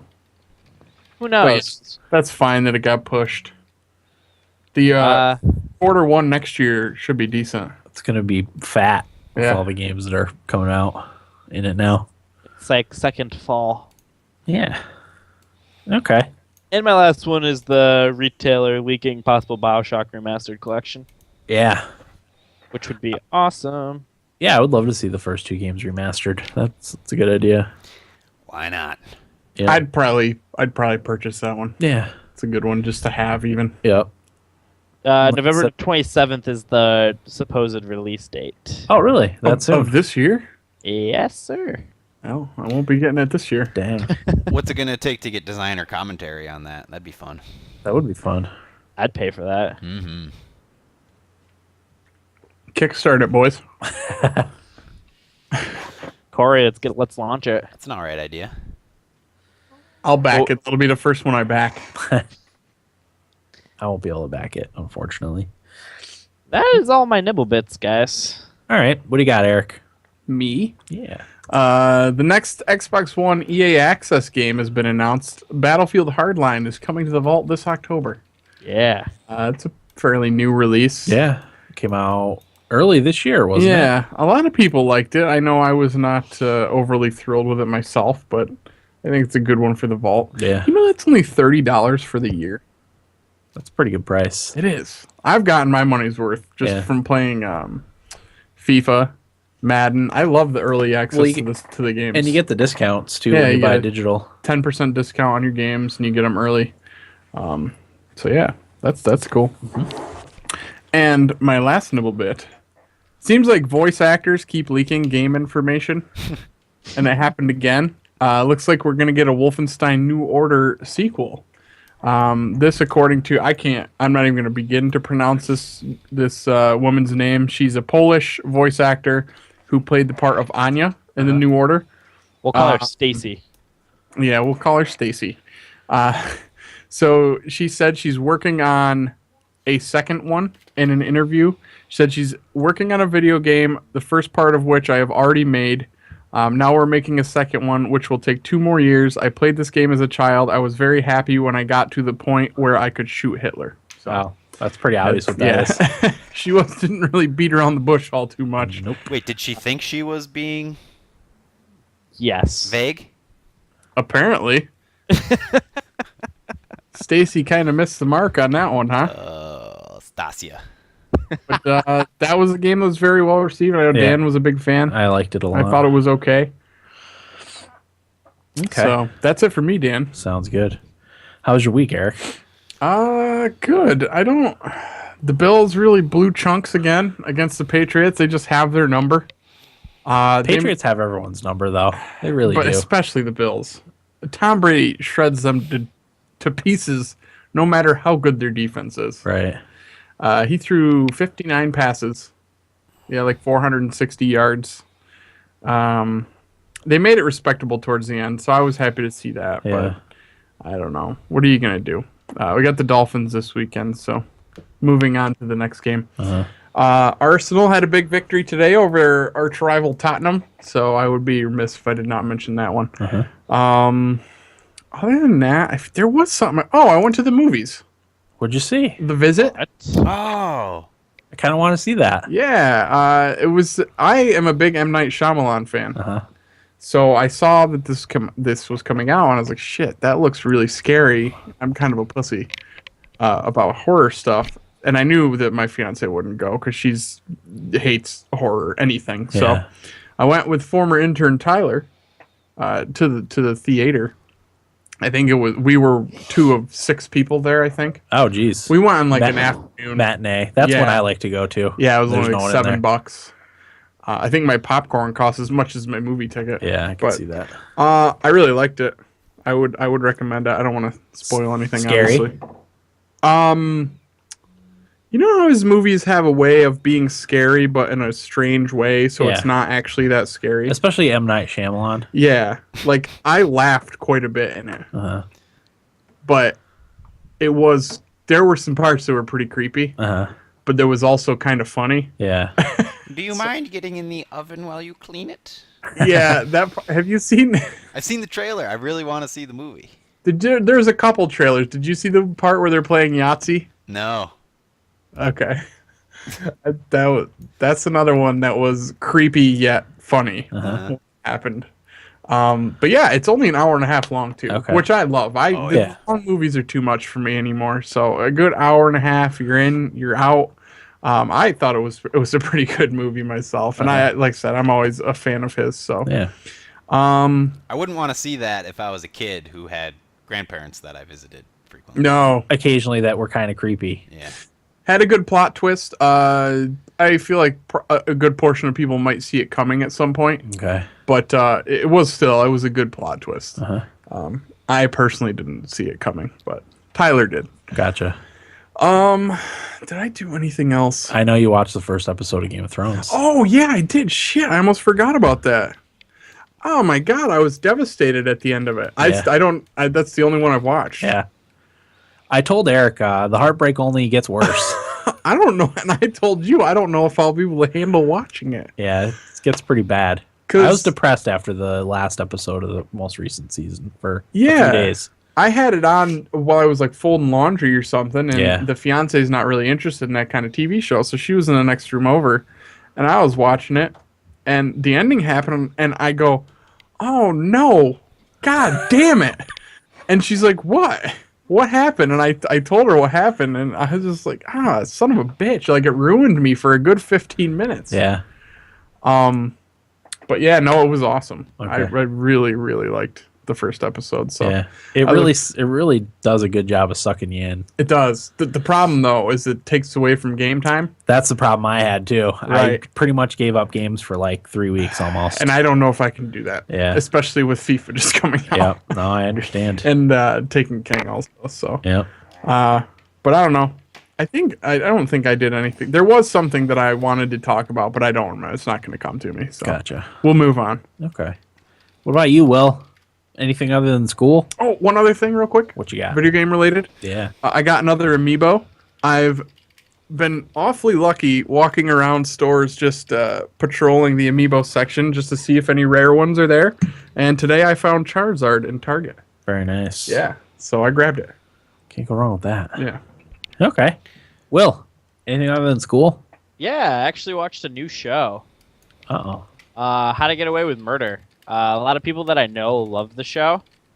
So I decided to give it a whirl, and I really liked it. I watched through all of the, I think it was 15 episodes in the first season.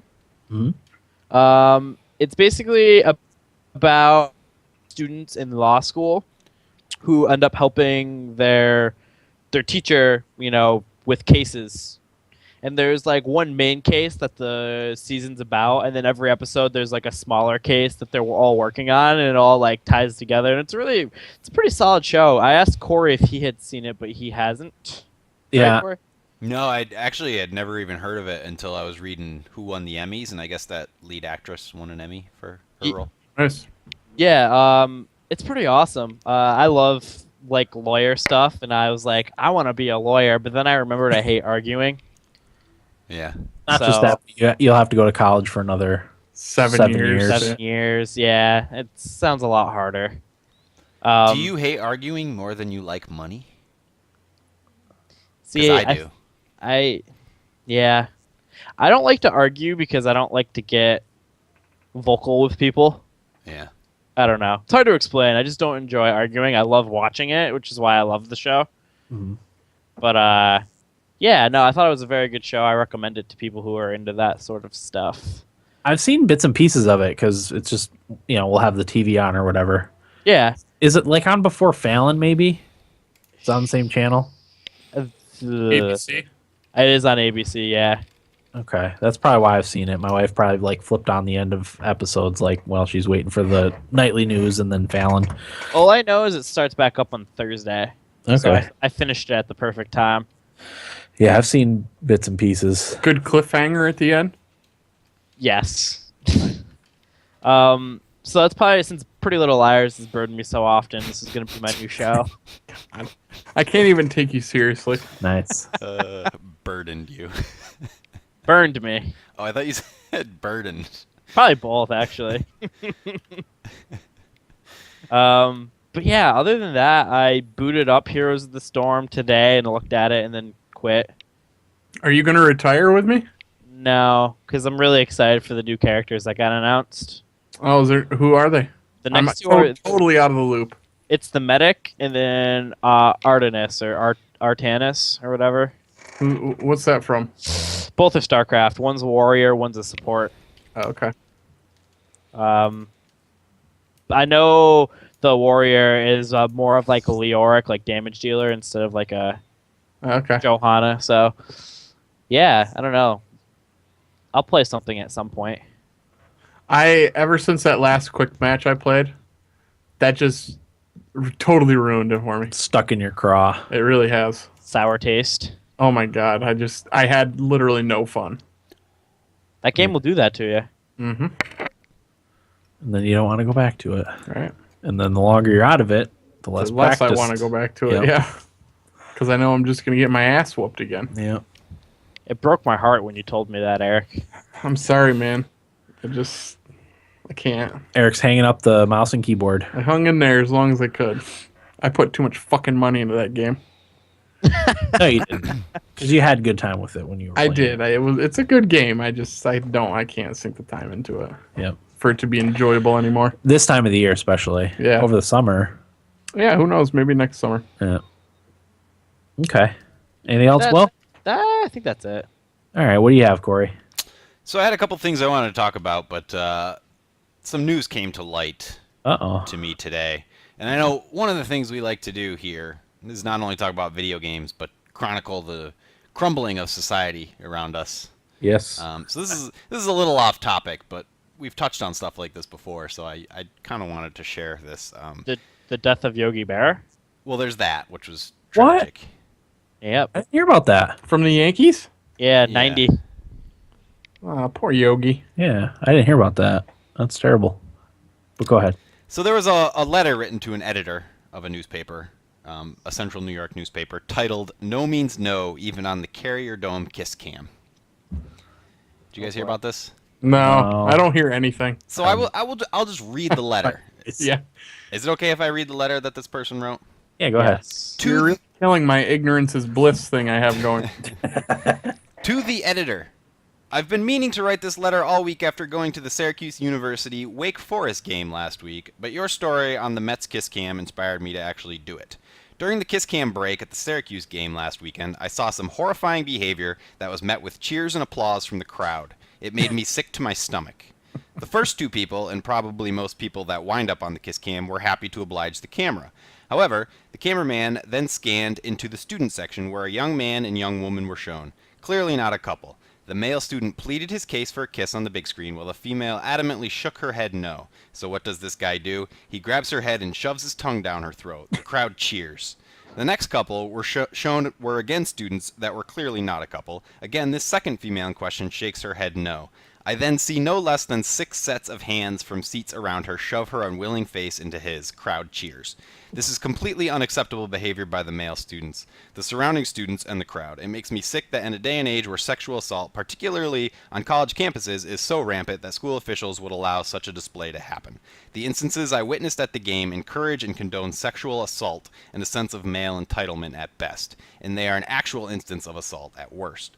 No one has the right to forcefully touch someone, be it a hug, a kiss, or a violent rape. I adamantly insist that Syracuse University student government, the chancellor, the athletic director, etc., review what happened last weekend and seriously consider the ramifications of what they are encouraging. Whether it was out of innocence or ignorance, it is still unacceptable to allow a student to be forcefully touched on a jumbotron, accompanied by cheers from the crowd. It's disgusting.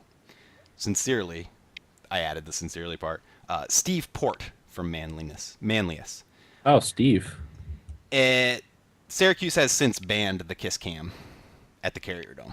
I'm interested to see what you guys think of this. I got nothing.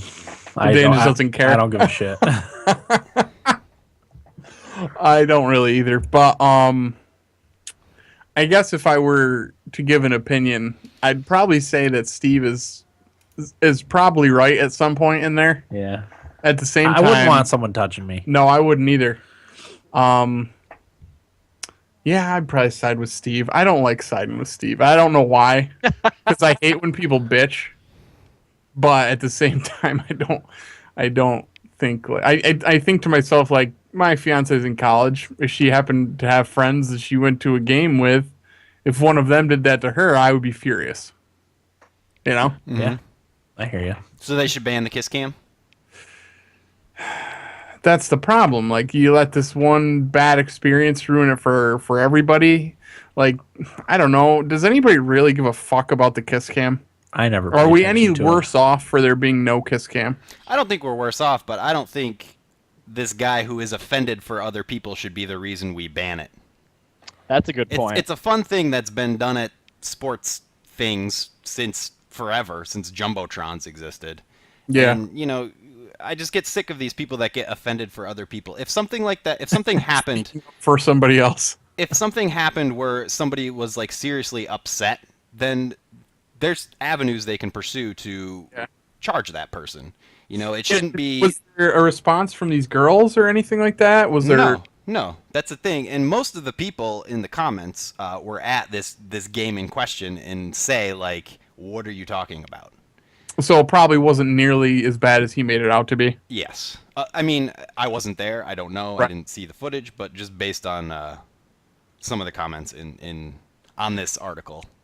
Well, I mean, if that's the case, and it wasn't as he portrayed it, then he should just shut the fuck up. and let it be.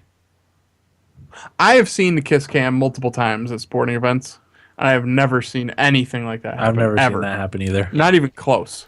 And you know what? If it did, I would hope that, you know, if a girl or a guy, you know, I don't know, if something happened where they really felt like abused, then I would hope they would pursue some sort of action against it. And the thing is, you know, I've been to how many Bills games? A shit ton of them. If something happens in the crowd where somebody is legitimately being a piece of shit to somebody else, usually people will gather on that person and like almost like a vigilante justice police kind themselves of a thing. little bit. So I'm confident that probably happens at other sporting events, not just Buffalo Bills games. And if somebody really was like forcing themselves on somebody and she didn't want it, you know, and made it clear that she didn't want it, I feel like people probably would have made a bigger scene or bigger deal about it, not just Steve. Yeah. Yeah. I don't know, man. Fuck him. You're right. This This stuff is just happening more and more. And I agree with you, Eric. Like, I can picture my significant other or you know, lady friends of mine and something like that happening to them.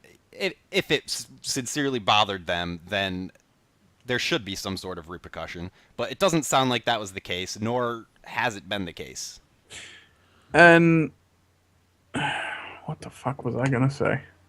I don't remember. I don't know. Yeah, I agree, Corey.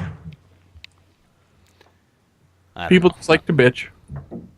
Oh, I remember what I was going to say. I just can't picture myself, and I always think about this in my job, too. Like, when people complain about stuff, I can never imagine myself getting to a point where I feel the need to write a letter to an editor or whoever or complain to a manager at a restaurant or anything. We were just talking about this. As bad as our local Dunkin' Donuts is with getting our orders wrong, I've never complained about it. Never once. And it pisses me off. Oh, of course it doesn't. I'll bitch up a storm about it to you guys. Yeah. But I don't complain to them. Yeah. Like, whatever. Like, if that's the worst thing that happened to me today, which it did, I ordered a large coffee and I got a medium. And I paid for the large, and I knew it the second she handed it out the window.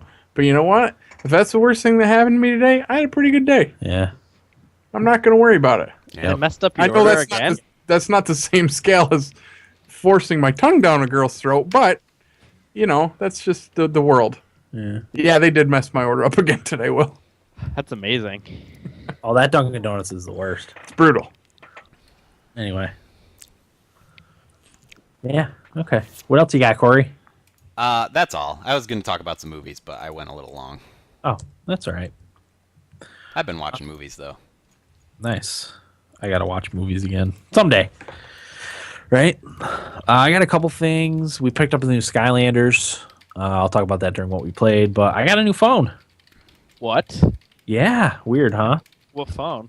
I got the Samsung Galaxy Note 5. The wife picked it up for me today and brought it home. I've literally had 10 minutes to play with it before we started the episode, so I haven't tinkered much with it. But I've had my eye on the Galaxy Note 4 for a while as the next phone I was going to get. And the Note 5 just came out, like, I don't know, maybe a month ago. So it's a phablet, right? Yeah, it's a fairly large phone. Phablet? Is that a word now? Yeah. Yeah, oh yeah. Phone, tablet. It's a fairly large phone, but really the reason why I got it is because the phone I was using doesn't take very good pictures.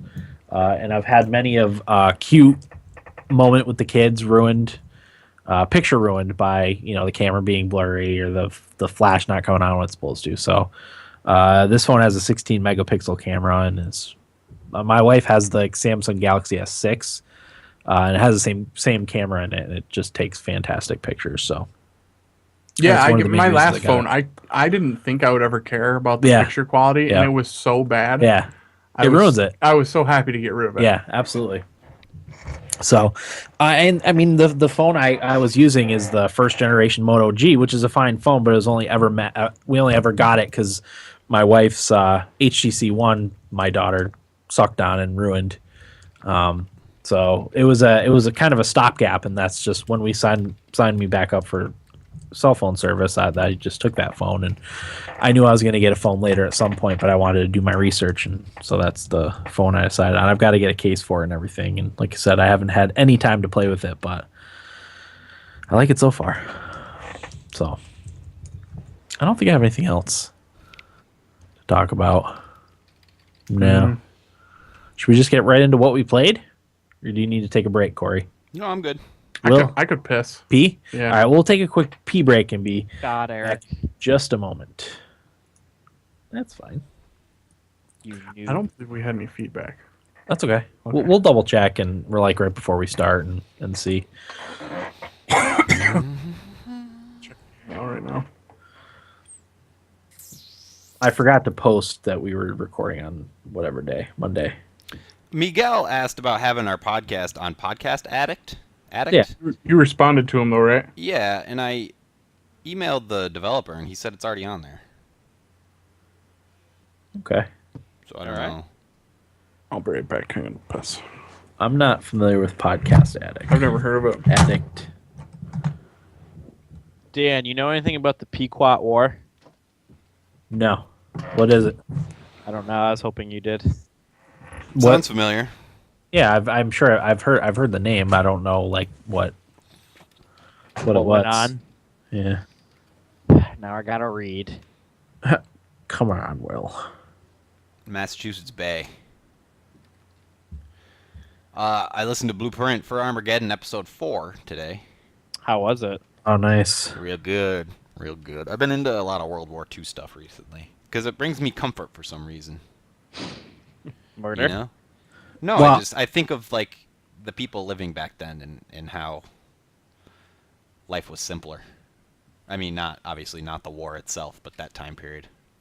See, I used to like obsessively watch the World War II documentaries on the History Channel back when it had actual shows on, Yeah. documentaries. So that I kind of feel you, Corey, with the getting comfort from it. Because I used to like, I started watching World War II from space. Is on Netflix. yeah, It's pretty cool to get like an aerial view of everything.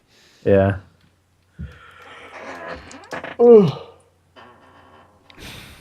I got to get caught up on hardcore histories. I've been waiting for another Common Sense. He's probably working on the next hardcore history, right? I know, but I like Common Sense, especially after like the presidential debates and stuff. Did you listen to any of the Republican ones, Dan? No. I listened to them in podcast form. No, I don't have much interest. I heard Fiorina did pretty well. I didn't think she did. That's what I gather from other people. Yeah, that definitely seemed to be the consensus, but I wasn't all that impressed with her. I think she had a few good zingers and stuff like that. But that the doesn't- zinger, That's the what zinger everybody one-liners bases it aren't- on. Right. I know zinger one-liners aren't what you base what you can base policy on, or measure Absolutely. policy on. But unfortunately, that's what it is. Right. That's what people look for. Well, it's the soundbite. You know who I thought had a good? Well, they'd split the debate teams up into like the last 5 people and then the 10 or 11 front runners or whatever. Yeah. And I actually thought George Pataki debated really well. Huh. Go figure. And Marco Rubio also. I was impressed with. But who knows? Yeah. I'm looking forward to the Democratic debates. I'm looking forward to the third-party debate. Yeah, Actually, watch Forward that to one. any of the a little debates. song and dance. Tyler tells me about the Republican debates as if I could give two shits. He's a. It's more like a reality show. Oh, that's what it is. That was my big takeaway. Was Yeah. like the way CNN presented it. They presented it like it was American Idol. Yeah, that's from just based on what he's told me. I thought to myself, this sounds like a reality television show more than anything else. Ugh. It's unbelievable. Yeah. It's probably no more realistic than a reality TV show. No. That's they like. And we're back, and we're gonna see who's gonna zing who in the next segment of blah blah blah blah blah. It's ridiculous. It's crazy. This is what we've become. It is. It's. Oh my god, it's so upsetting. It's America. and it's. I mean, it's as much the media's fault. Yeah. I mean, because they're just looking for ratings. They don't care. Yep. I know, but God, when can we count on humanity? Never. People, I mean, it's ratings, it's clicks, it's how can Yeah, we but get people to watch this? We have the to wor- make it zany. The worst part of it is the ratings are awful for all the news outlets. So they're fighting over, a handful of swing people that would actually, watch all that stuff. Yeah. I know it always gets more around election time, but Oh, I gosh. mostly just don't want to Because hear people it. are so informed. Yeah. I'm so happy I not have Twitter anymore. Oh, Facebook is the worst. Ah, yes. I'm off of it. I'm loving Facebook the way I use it now. I just am part of a few video game groups and sports groups, and that's it. That's it. It's the people whose politics begin and end with, like, Planned Parenthood that just bug the hell out of me. Like, Oh, God, please do not get me started. oh my god, it's like there's so many more important things than what happens to Planned Parenthood. Corey, that's the most important. It's, you know what it is it's Planned Parenthood and gay marriage. Yep. And then apparently nothing else matters. I can't fathom why that would enter anybody's thought process with politics. Can't even fathom it. That's why I can't. Because people can only comprehend the social issues. I couldn't have a conversation with somebody, a constructive one, because I just can't fathom how somebody would think that way. Yeah. I can't get over that Nope. myself. Yeah. I'm not kidding you. It's because they get the social stuff, but they don't understand the economics and everything behind it, so they latch to that stuff. Yeah. Stuff like economics and foreign policy and, the stuff that the president is actually supposed to be responsible for according to the Constitution doesn't matter. Yeah. Even too much foreign policy stuff. Like, we have Yeah. a lot of problems here. Exactly. We need to stop getting involved in all that Yeah, shit. exactly. So our foreign policy should just be, we'll leave everyone else alone. Exactly. Fix our problems at home, and then we'll worry about what else is And going then on. I talk about somebody at work with us all the time, and she's like, well, what if they get a nuclear weapon? So what? I go, who's the only country to ever use a nuclear weapon? We are. Yeah. Okay. Yeah. So, all right. Yeah, and so what? Let them have a nuclear weapon. Yeah. Bring it. Oh, no, it's just, God, I have such a hard time giving a shit about anything. That's how I am. I'm certainly not going to vote.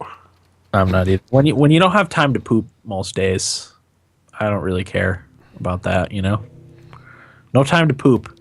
It's one of my favorite things to do, and it's, it's hard to fit it in a day. I was talking to Tyler's dad is, he's big into politics. Yeah. He's big time Republican. And I was talking to him at their bonfire they had a couple weekends ago. And I don't remember what he said, but I told him, I was like, I'm not going to vote. He's like, Eric, previously I would have argued with you. He goes, but this may be the first time I'm actually going to join you. Yeah. Yeah. I think most people want no part of it. Yeah. So, I think it's under 50% of the populace, the voting populace, actually vote. Yeah, but It's like 48% or something like that. do a lot of people do it out of just like laziness or because of disgust for the whole thing? It's probably about 50-50, Yeah. I would say. 50% are disgusted with it all. No, it's the 33% rule. 33% are too lazy. 33% don't care. 33% are disgusted with it all. Yeah. That's how it works. I don't know if that's the actual case, but anyway, let's talk about video games. Who got us on this topic? Sorry, guys. It's been dominating my brain. Why don't Why? you just start deleting people? I deleted one of my best friends off my Facebook. No, because- not even that. I just I've been spending a lot of time listening to the debates and stuff, and Why? I'm interested, and I like to feel like I'm somewhat informed. Do you feel like you're getting informed from those? Yeah, Really? yeah. All right. There we go. 5, 4. Oh wait, I gotta pee. God.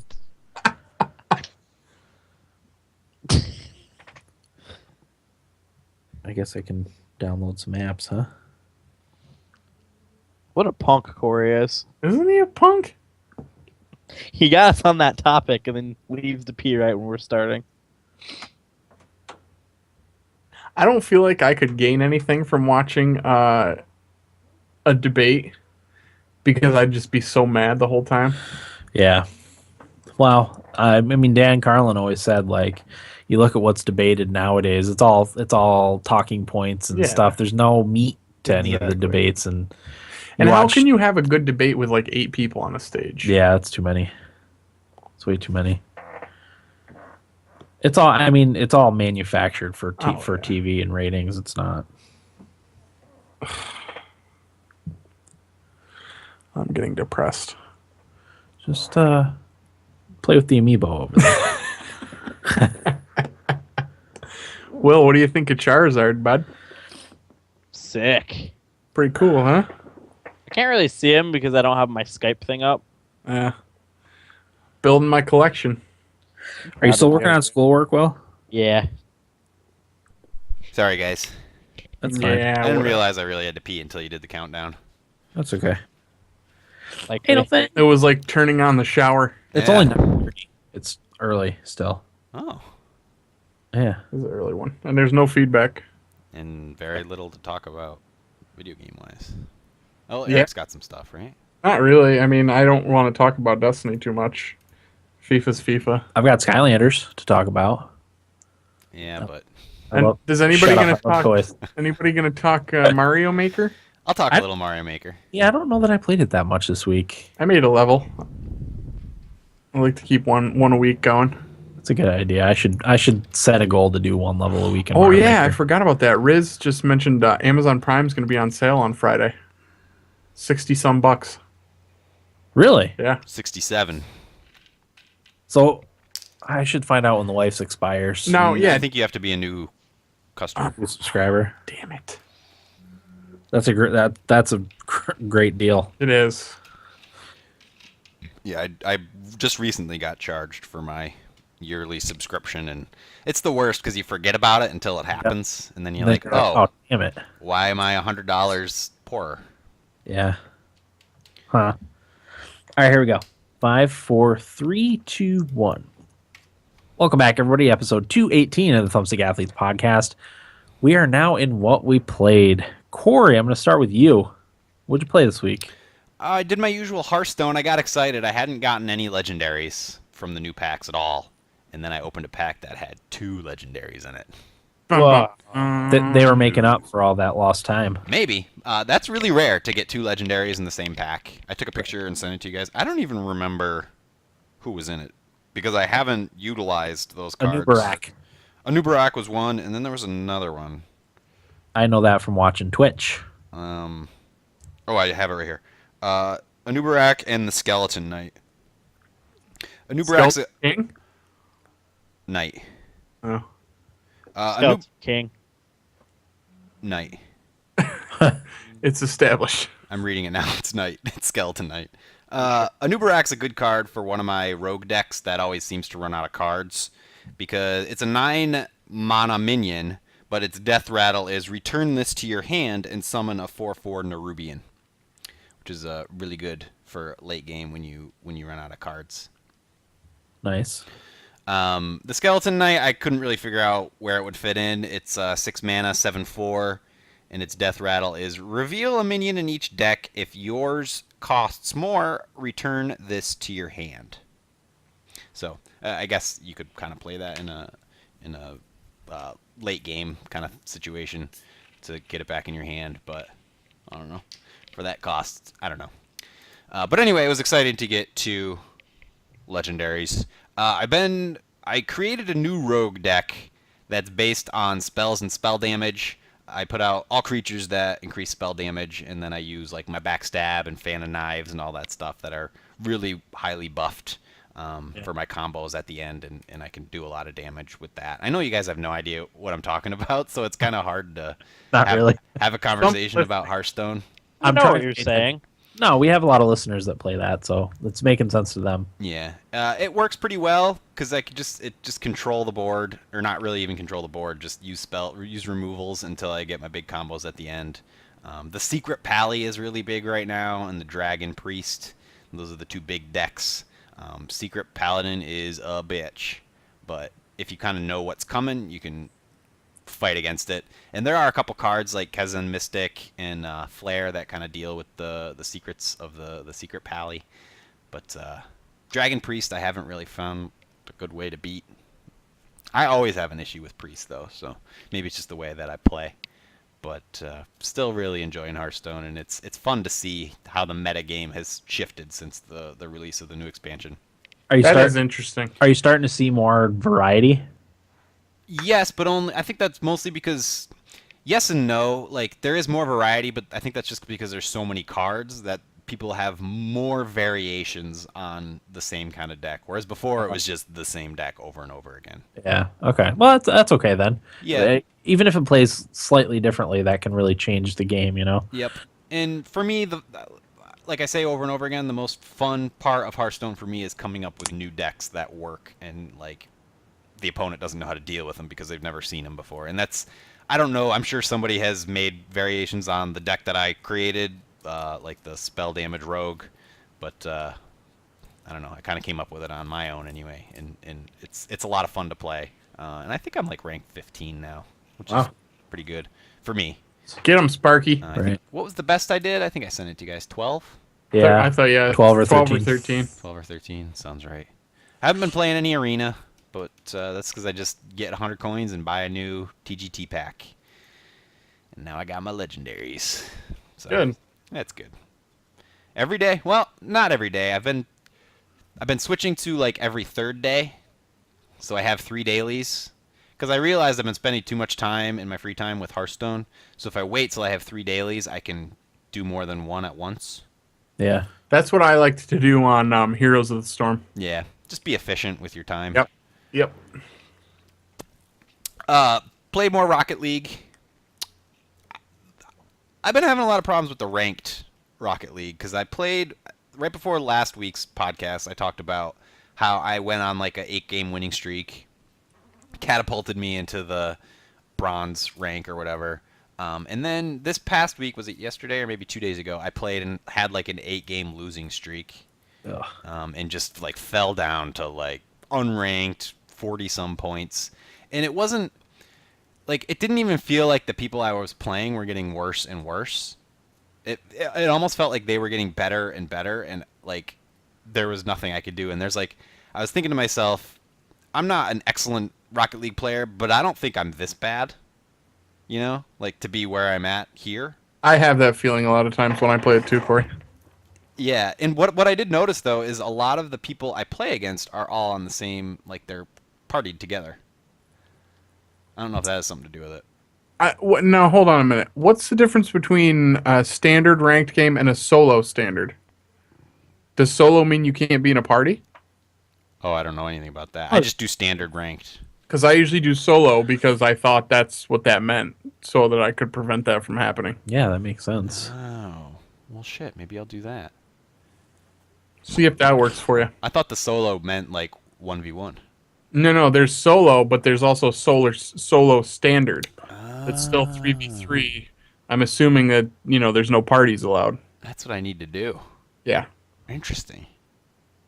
Yeah, because I would just get stuck with other people that weren't in a party, and we'd play against a team that was. Maybe that's why I was doing so poorly. And then you get fucked. Oh, yeah.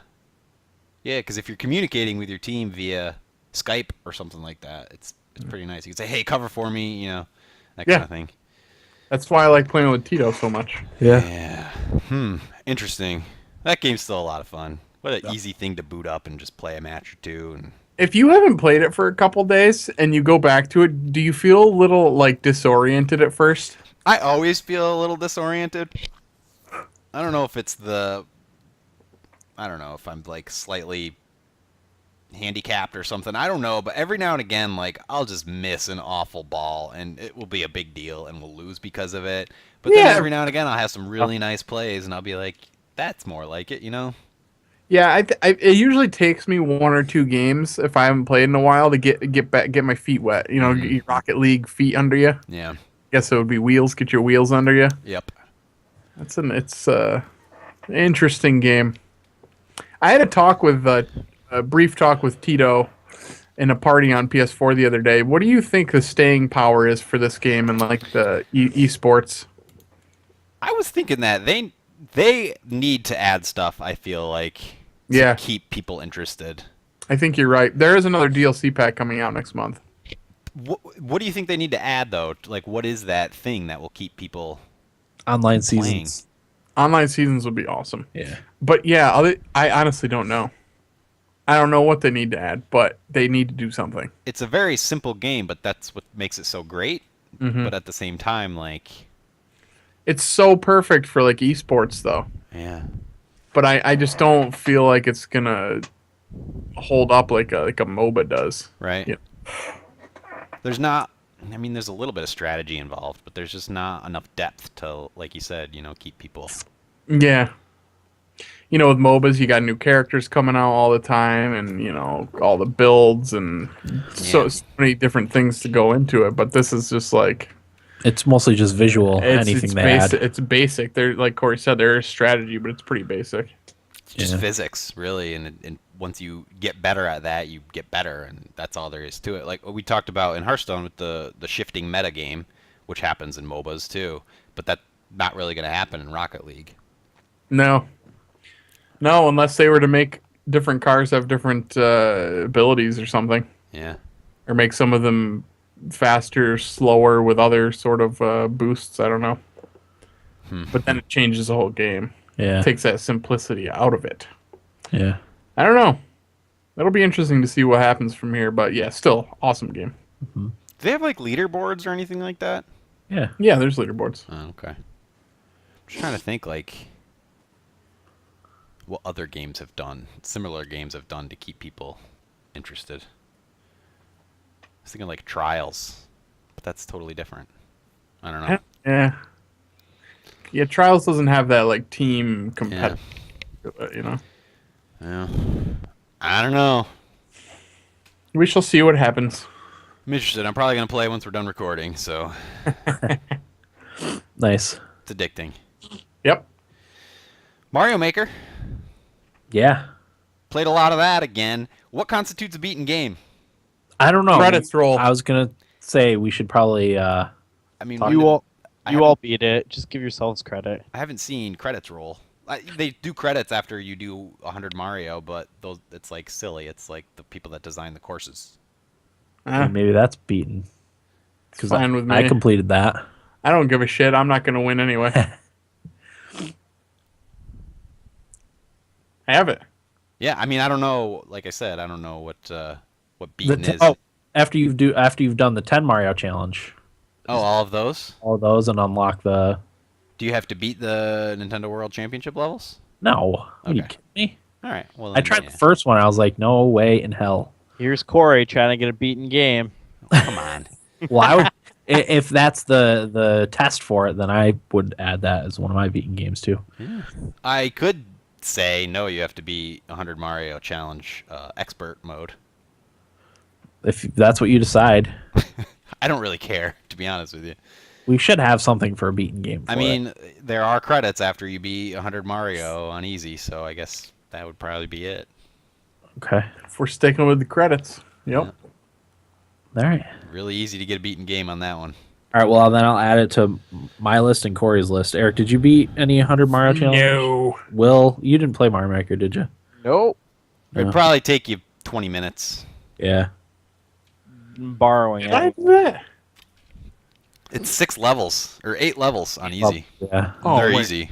Maybe I did do that. You probably did. If not, let's just say you did, because it's super easy. I did something along those lines. I'm If adding. we're handing out beaten games, can I have one? You want at it least for? have to boot it up. Crap.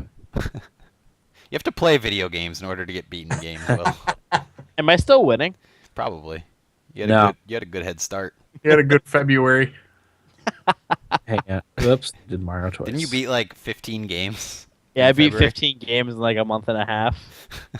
All right. I have 22 games beaten. Will has 23. Ah! Corey has 21. So yeah, Will is still winning. Wow.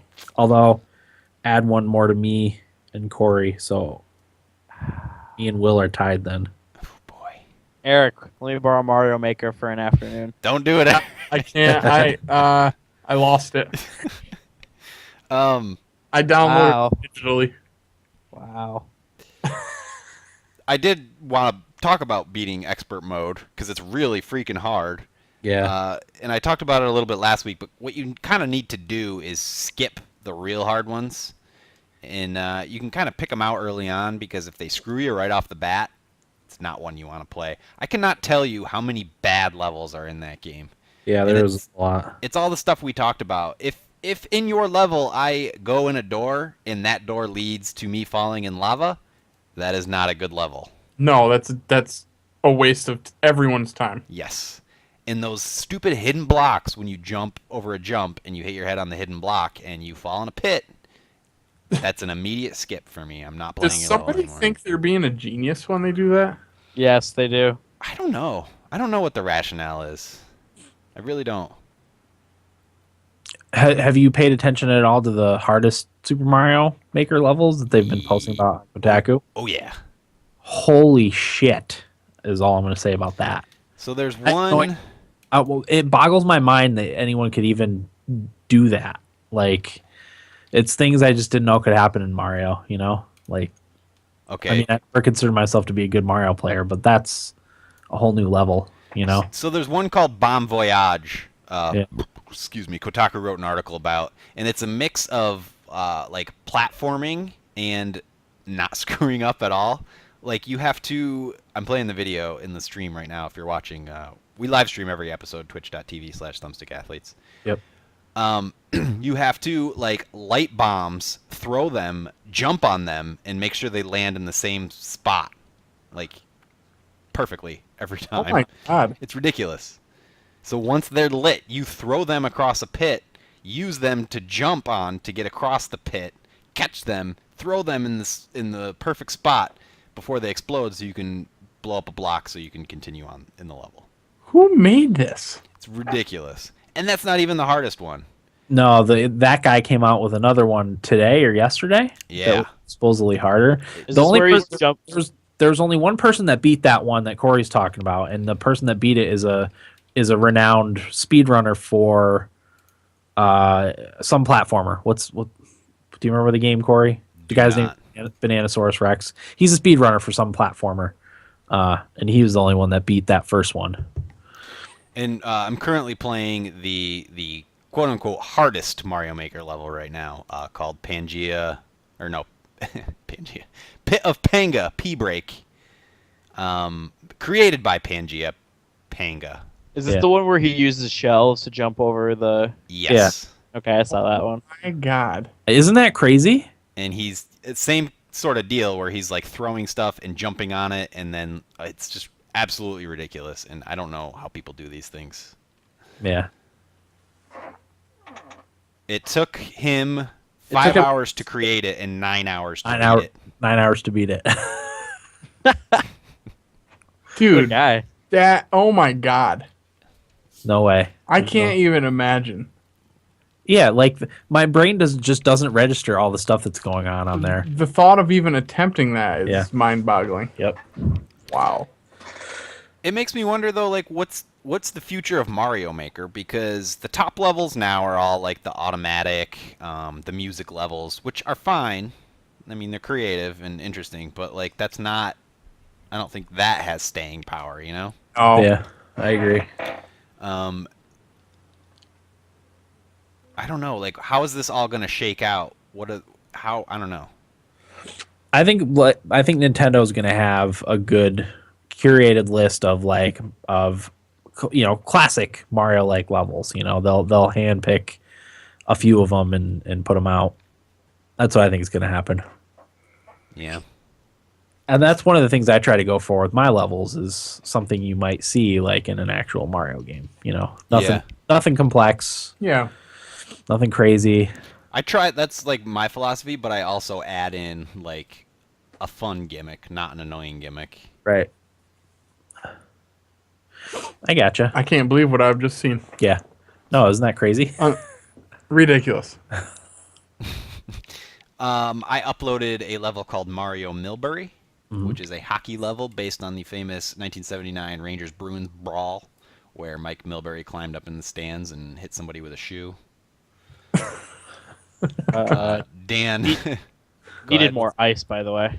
Yeah, that was one of the comments when I posted on Reddit. Was I was expecting more ice blocks and stuff. I'm like, what? I think most people didn't get it, Yeah. and what I should have done is intercut the footage of that fight when I uploaded the video. That would have been smart, but hindsight's 20/20. Yeah. Not that I really care. Right. But that's Yeah, up on our YouTube channel if you want to check it out. Dan played it and took video of it, and it's up on YouTube. I was telling these guys, I don't know if it was before we started, but I had intended on doing a video of me beating all of our levels that we created. But I ended up getting stuck on my own levels and dying a lot. So I scrapped the video, but I do plan on doing that at some point. Hopefully tomorrow, maybe Friday. If you want, That's funny you kind of lost at your embarrassing. levels. Yeah, exactly. It's embarrassing that I died repeatedly on my own levels. if you want, Dan, just track the time code, shoot the whole video, track the time Yeah. code, and you can send it to me, and I'll just cut out the I parts where can you cut. die. I can cut it. Oh, It's okay. just being lazy. You know how long it took me to render? I edited the Mario Milbury video in Adobe Premiere. You know Yeah, how long it took me to render a 1-minute video? it's a pain in the balls. An hour Yeah. to render Wow. on my laptop. Oh, that's why. Yeah, I don't use my desktop for any of that kind of stuff. Okay. Well, you don't have the hard drive space. No, it's that, and it's also solid state drive, and it's not good to constantly be writing stuff to the hard drive. Yeah.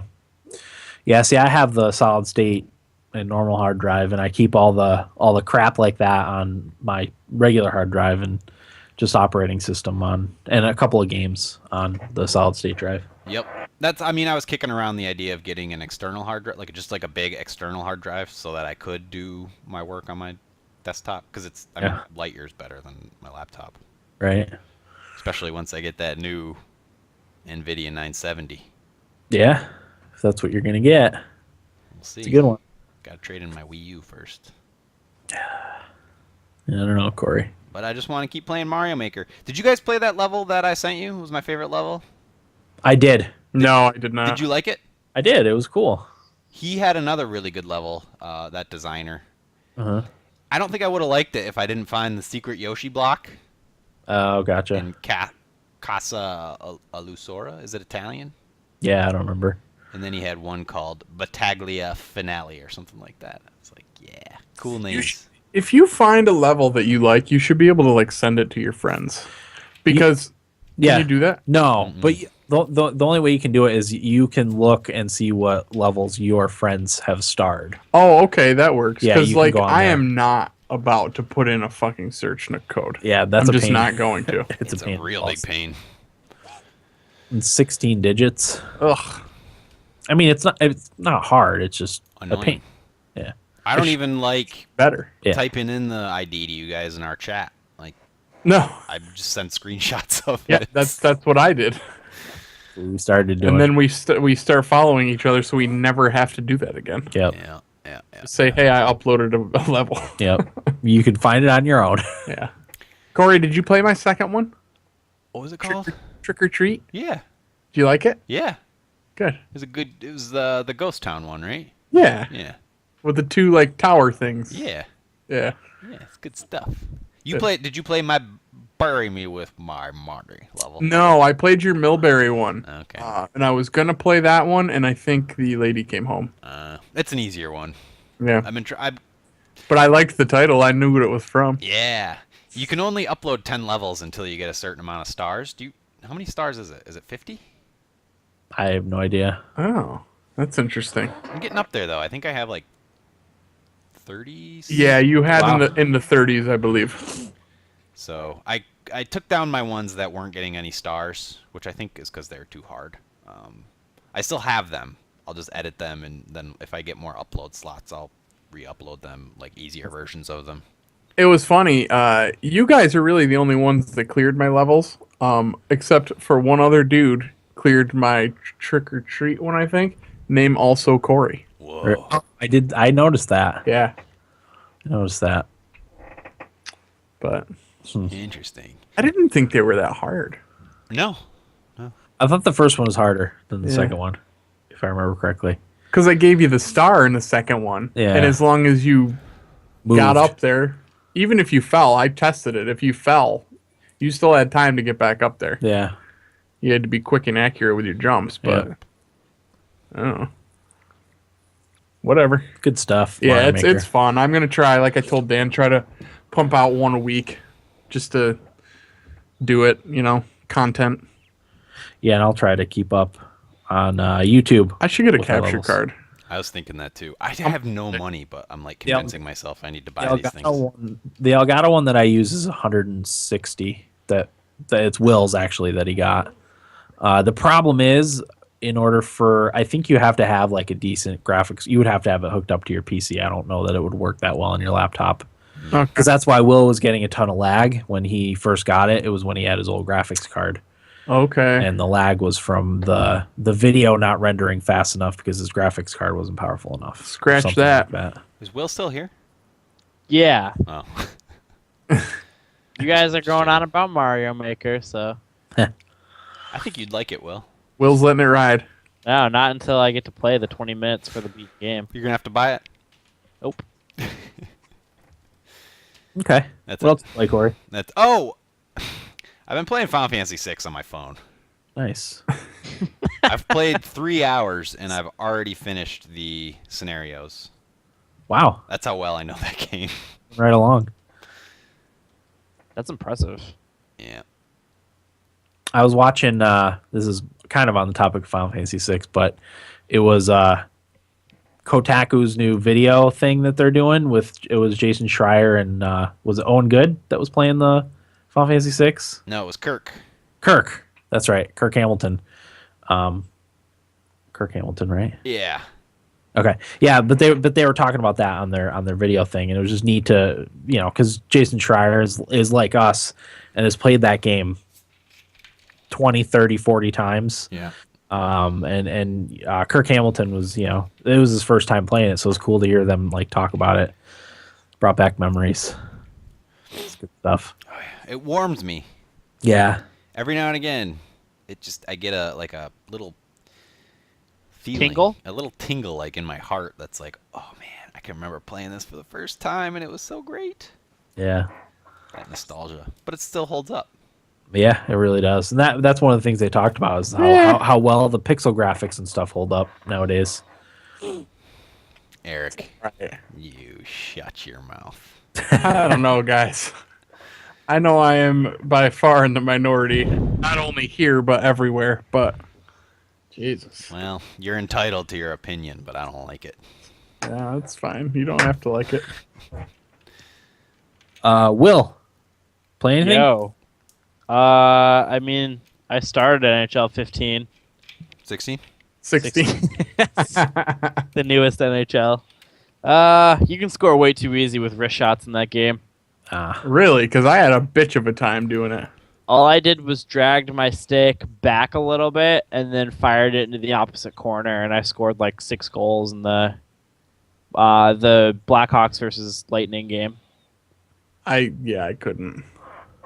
Granted, it was with the likes of Steven Stamkos, Tyler Johnson. Yeah, I was Kucherov. playing with the Sabres, So so I didn't have those likes. yeah, it was probably a little harder for Matt Molson. Kaner and Ennis. Ennis, yeah. I don't know. There's a lot going on in that game, and I need to play it more before I accurately judge it. Because there's like this little thing that pops up when you make a good pass, and like Do you like get a that? check mark. I don't really know what it does, It's just like a coaching thing. and then I hate it. I actually like it. Yeah, I don't know. I didn't mess around with it enough to get a feel for it, but It shows where your shot was aimed and things like that, and I always kind of wonder if like I'm actually aiming it properly, and like same with passes. I actually kind of like it. It sometimes it's a little overwhelming with too much going on the screen. yeah, I it, think remi- it's kinda cool. it vaguely reminded me of when the football games used to have the QB vision. Mm. I don't remember. pass.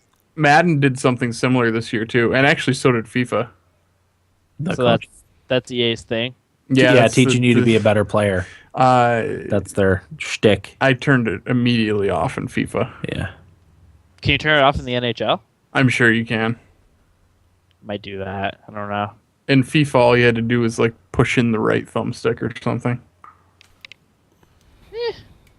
Okay. So I mean, I did that. And... Didn't really light a fire under you though. No.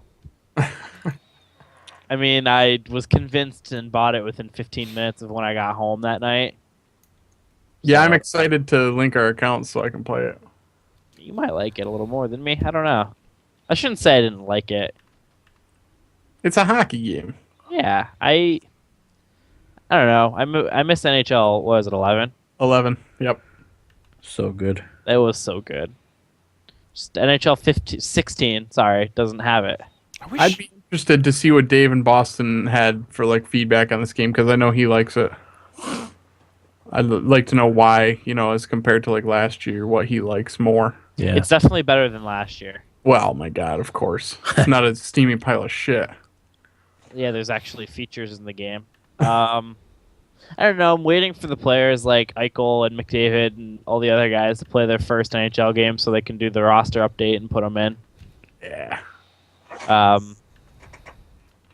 yeah, other than that, I haven't really played anything. So Okay. What do you got, Eric? Briefly, FIFA 16 came out. What's today? Thursday? Came out 2 days ago. Wednesday. Today's Wednesday? Yeah. Came out yesterday. But I had early access through EA Access, so I have played it quite a bit. I started my career mode with Arsenal, of course. Actually, I think I'm going to do a second career mode with one of the MLS teams, just to see how much harder it is with far less cash. Yeah. Because like Arsenal starts out with around $50 or $60 million to spend on players, and I think NYCFC I looked at starts with like under $3 million. Mm-hmm. So I think I'm going to try that out. I like it. It's really good. The only thing is I'm playing it on world class difficulty against the computer, and it's fucking hard to get the ball back from them when they get it. And I have a bastard of a time scoring. Mm-hmm. But at the same token, it's kind of realistic with how it is in real life. Like it's hard to score goals. Right. So I like that, but it's hard. It's frustrating. I'm not used to losing. Yeah. Especially to the computer. Yeah. Right. But I don't usually play on world class Gotcha. difficulty, so I'm doing that this time around. Nice. One thing I really like that they added, and I know my buddy Jeff agrees with me, in the career mode, preseason tournaments, which happen in real life too, but you do it in the FIFA game to earn more money to use on players in the transfer window. So you'll get invited to like 3 different tournaments, and you can pick which one. Each of them has different levels of opponents and different levels of reward money. But like I said, I'm playing on world class difficulty, so I got knocked out in the first round of this tournament by like some Israeli teams from like never heard of any of the players because but I lost. Like, Yeah. it's so hard to score against the world class. And one of the other things, I don't know if I don't like it, but it's a lot harder for me because I don't use a lot of the skill moves. I count on turning different directions that my opponents don't think I'm going to go, and it's much harder to do in this one. It's at least against the computer. I've had pretty good success against real life players, but no, it's really good. Definitely recommend. No reason you shouldn't buy it if you buy it every year. Right. Okay. But really, not too many changes. I don't feel like it's a little slowed down, which I actually like. Yeah, I remember you saying you like that better because it makes speed is not as much of a over OP stat. Still important, but it's not as important. It's better. It's a really good game. Cool. And the only other thing I played was I'm partway through the Taken King story. It's fucking awesome.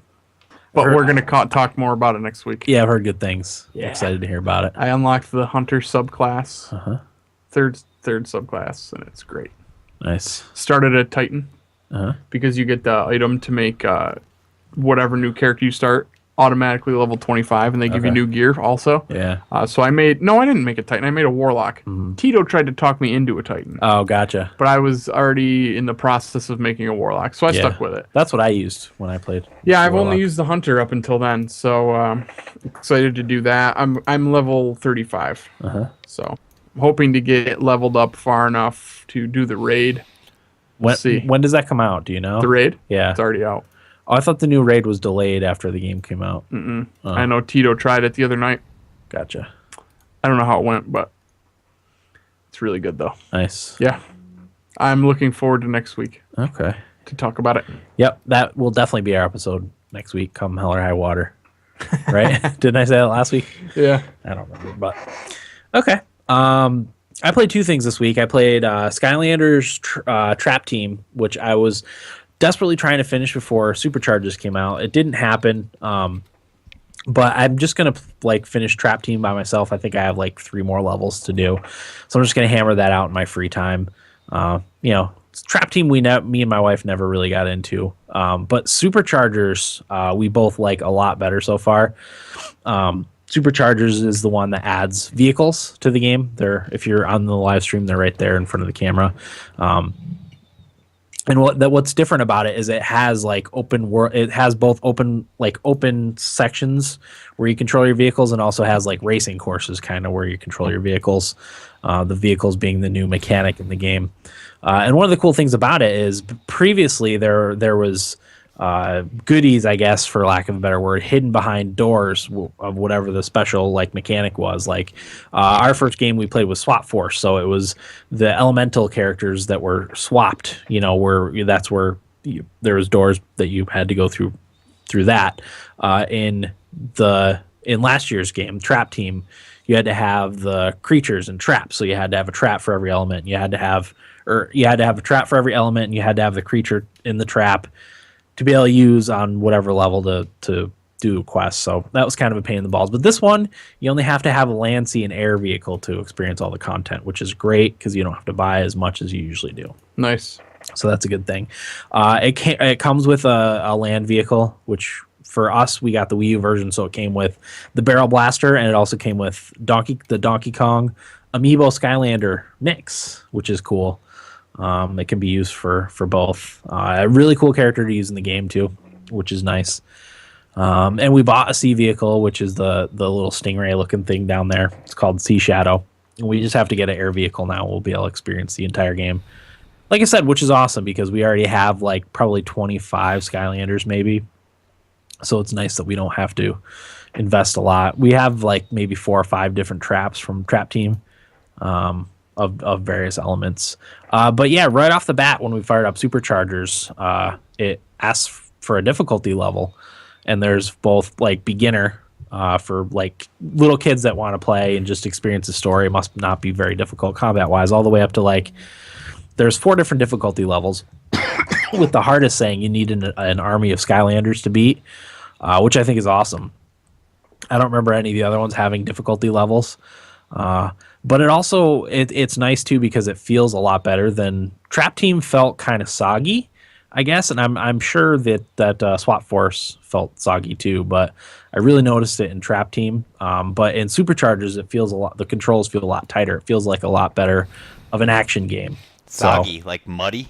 Yeah, concrete. I don't know. Yeah, quicksand. Yeah, it just felt the controls felt very sloppy and you do an attack and it wouldn't register type of thing, or take a second before you'd actually do the attack. But this feels a lot better. Right off the bat, we noticed that. And also the vehicle sections are really cool. The only kind of problem that I have with it is if you're playing co-op, you can only use one vehicle at a time. So my wife does the driving and I do the shooting, which is kind of neat. It's kind of different in its own thing. But I was kind of hoping you could do 2 vehicles at a time, but you can't. So like riding in a warthog. And that's exactly what she said when we started doing it. She's like, "This reminds me of Halo." Yeah, driving in a warthog. I'm that sounds yeah. all right. Yeah, it's a lot of fun though. We've only played about an hour and a half, so I haven't done a ton of it, but we're really positive on it so far. A lot more than we were with Trap Team. Good. So. Seems like the Toy to Life ones this round are better. Are good upgrades. Yeah, definitely. Yeah, I mean, if you're looking at getting into the Skylanders franchise, this would probably be the one to do. I think a lot of people that are into Skylanders say it's the best one that's come out so far. So you can any old Skylanders that you have will play in the new game. So if we see a Skylander somewhere, like from Skylanders Giants or whatever, that's cheap, we'll just buy it if it's like $4 or $5, Yeah. and add to our army. I want to like catalog all of our Skylanders because they're kind of just in a bin right now, all cluttered. You need a display case. Yeah, I would love to have a display case. That would be cool. But I've been using the Donkey Kong, which is really, his moves are awesome in Skylanders. So I'll definitely be talking more about that in the coming weeks because I think we're actually gonna like play it a lot because it's awesome. So yeah, I'm gonna hammer out Trap Team. Hopefully, I'll have that beaten by next week. I only have 3 more levels to do, so I'm just gonna do that by myself. It's not as fun to play by yourself though. So that's all I played. Did we get any feedback, Eric? Unless we just did, then no. Okay. Yeah, next week's episode will be on the Taken King. We were supposed to figure out a schedule. We never did that. That was my fault. I can do that. What's that? Schedule? Yeah. Oh, yeah. Did we want to mention that we're going to do the first Summon Ally video this week? Yeah, if that's what we decided to call it. Did you want to call it Summon Ally, Corey? That's fine. Okay. That reminds me, I mentioned it to you guys. We don't have to do it, but I thought it would be fun to live stream our fantasy hockey draft, which is Sunday. Excuse me. We can definitely do that. What time is the draft? 8 p.m. Okay. It's funny, though, because I have another one at 9 p.m. Oh, geez. So you're going to be juggling two, probably. Yeah. Yep. I'm upset that there's no party. I thought about it, but normally Mom and Pop Mirtha host, and they just got back from a trip. And we wouldn't have been able to go anyway. Yeah. The kids' bedtime is at 9. Yeah, so it would have been a lot, and I wasn't going to come out this weekend anyway. So yeah. But yeah, we hope to. Is that something you guys are interested in? I mean, you don't have to. I just thought. Yeah, we could that's fine. Skype I and don't care. yeah. I can't guarantee there won't be noise in the background. Hey, I'm against it. That's part of the fun. Will is 100% against it. There might be screaming. I don't know Good. what's going to happen. But if you like hockey, I'll make sure you can see the draft table and all that stuff, and we'll be chatting on Skype. So there will be that as well. So yeah, some actual content scheduled. Yeah. Me and Eric. I don't know if we finished this thought, but me and Eric. Eric's going to teach me how to play FIFA. So we're going to be recording that and hopefully putting it up on YouTube right away. And see how it goes. About an hour, is that what we said? Yeah, we'll start with an hour. It might be multi-part depending on how terribly I do at the start. I think we decided my goal was to win an online match. I think we should have a goal. Yeah. A set goal. I think you're right. You know? That's fair. Something to aspire to. And that's all I could think of that would be kind of interesting. Right, is winning an online match. Because having you beat the skill games is me. Yeah. Okay. So yeah, we're gonna do that. Eric's coming over actually during the day. We're gonna record it on my computer. I've got a Blue Snowball microphone that we can both use. That's what I bought from me and the wife when we finally get a chance to stream again. So yeah, that's what we're gonna do. That'll pay attention for that to be on YouTube sometime next week. I think we're playing on Wednesday, right? Yes, Wednesday afternoon. Yep. Okay. So yeah, that'll go up at some point. Anyone have anything else they want to add? Our video hit 100,000 views. Oh, Yeah. did it? I knew it was close. Yep. Our Rocket League video that Tito made for us is just hit 100,000 views, which is awesome. Thanks, Tito. Thanks, Tito. Yeah. Thanks again. And we're gonna try to contact Tito about being on our Taken King episode next week. Hey guys, Yeah. Yes. Mario Milbury, 188 views. Yeah, I saw Oh, that. That's really? getting up there. Good. Yeah, that's all right. No, I We mean, should do more of those then. yeah, because that's by far, like, of our videos that we've made, that's by far the biggest. Yeah. So I just got depressed all of a sudden. So yeah, that's everything. I have no more thoughts. Anybody else have anything they want to add? Not I. All right. Yeah, that'll do it for episode 218 of the Thumbstick Athletes podcast. I'm your host, Dan. I'm Eric. Will. Oh, Corey. Sorry, guys. Wow. Thanks for listening, and get out of my basement.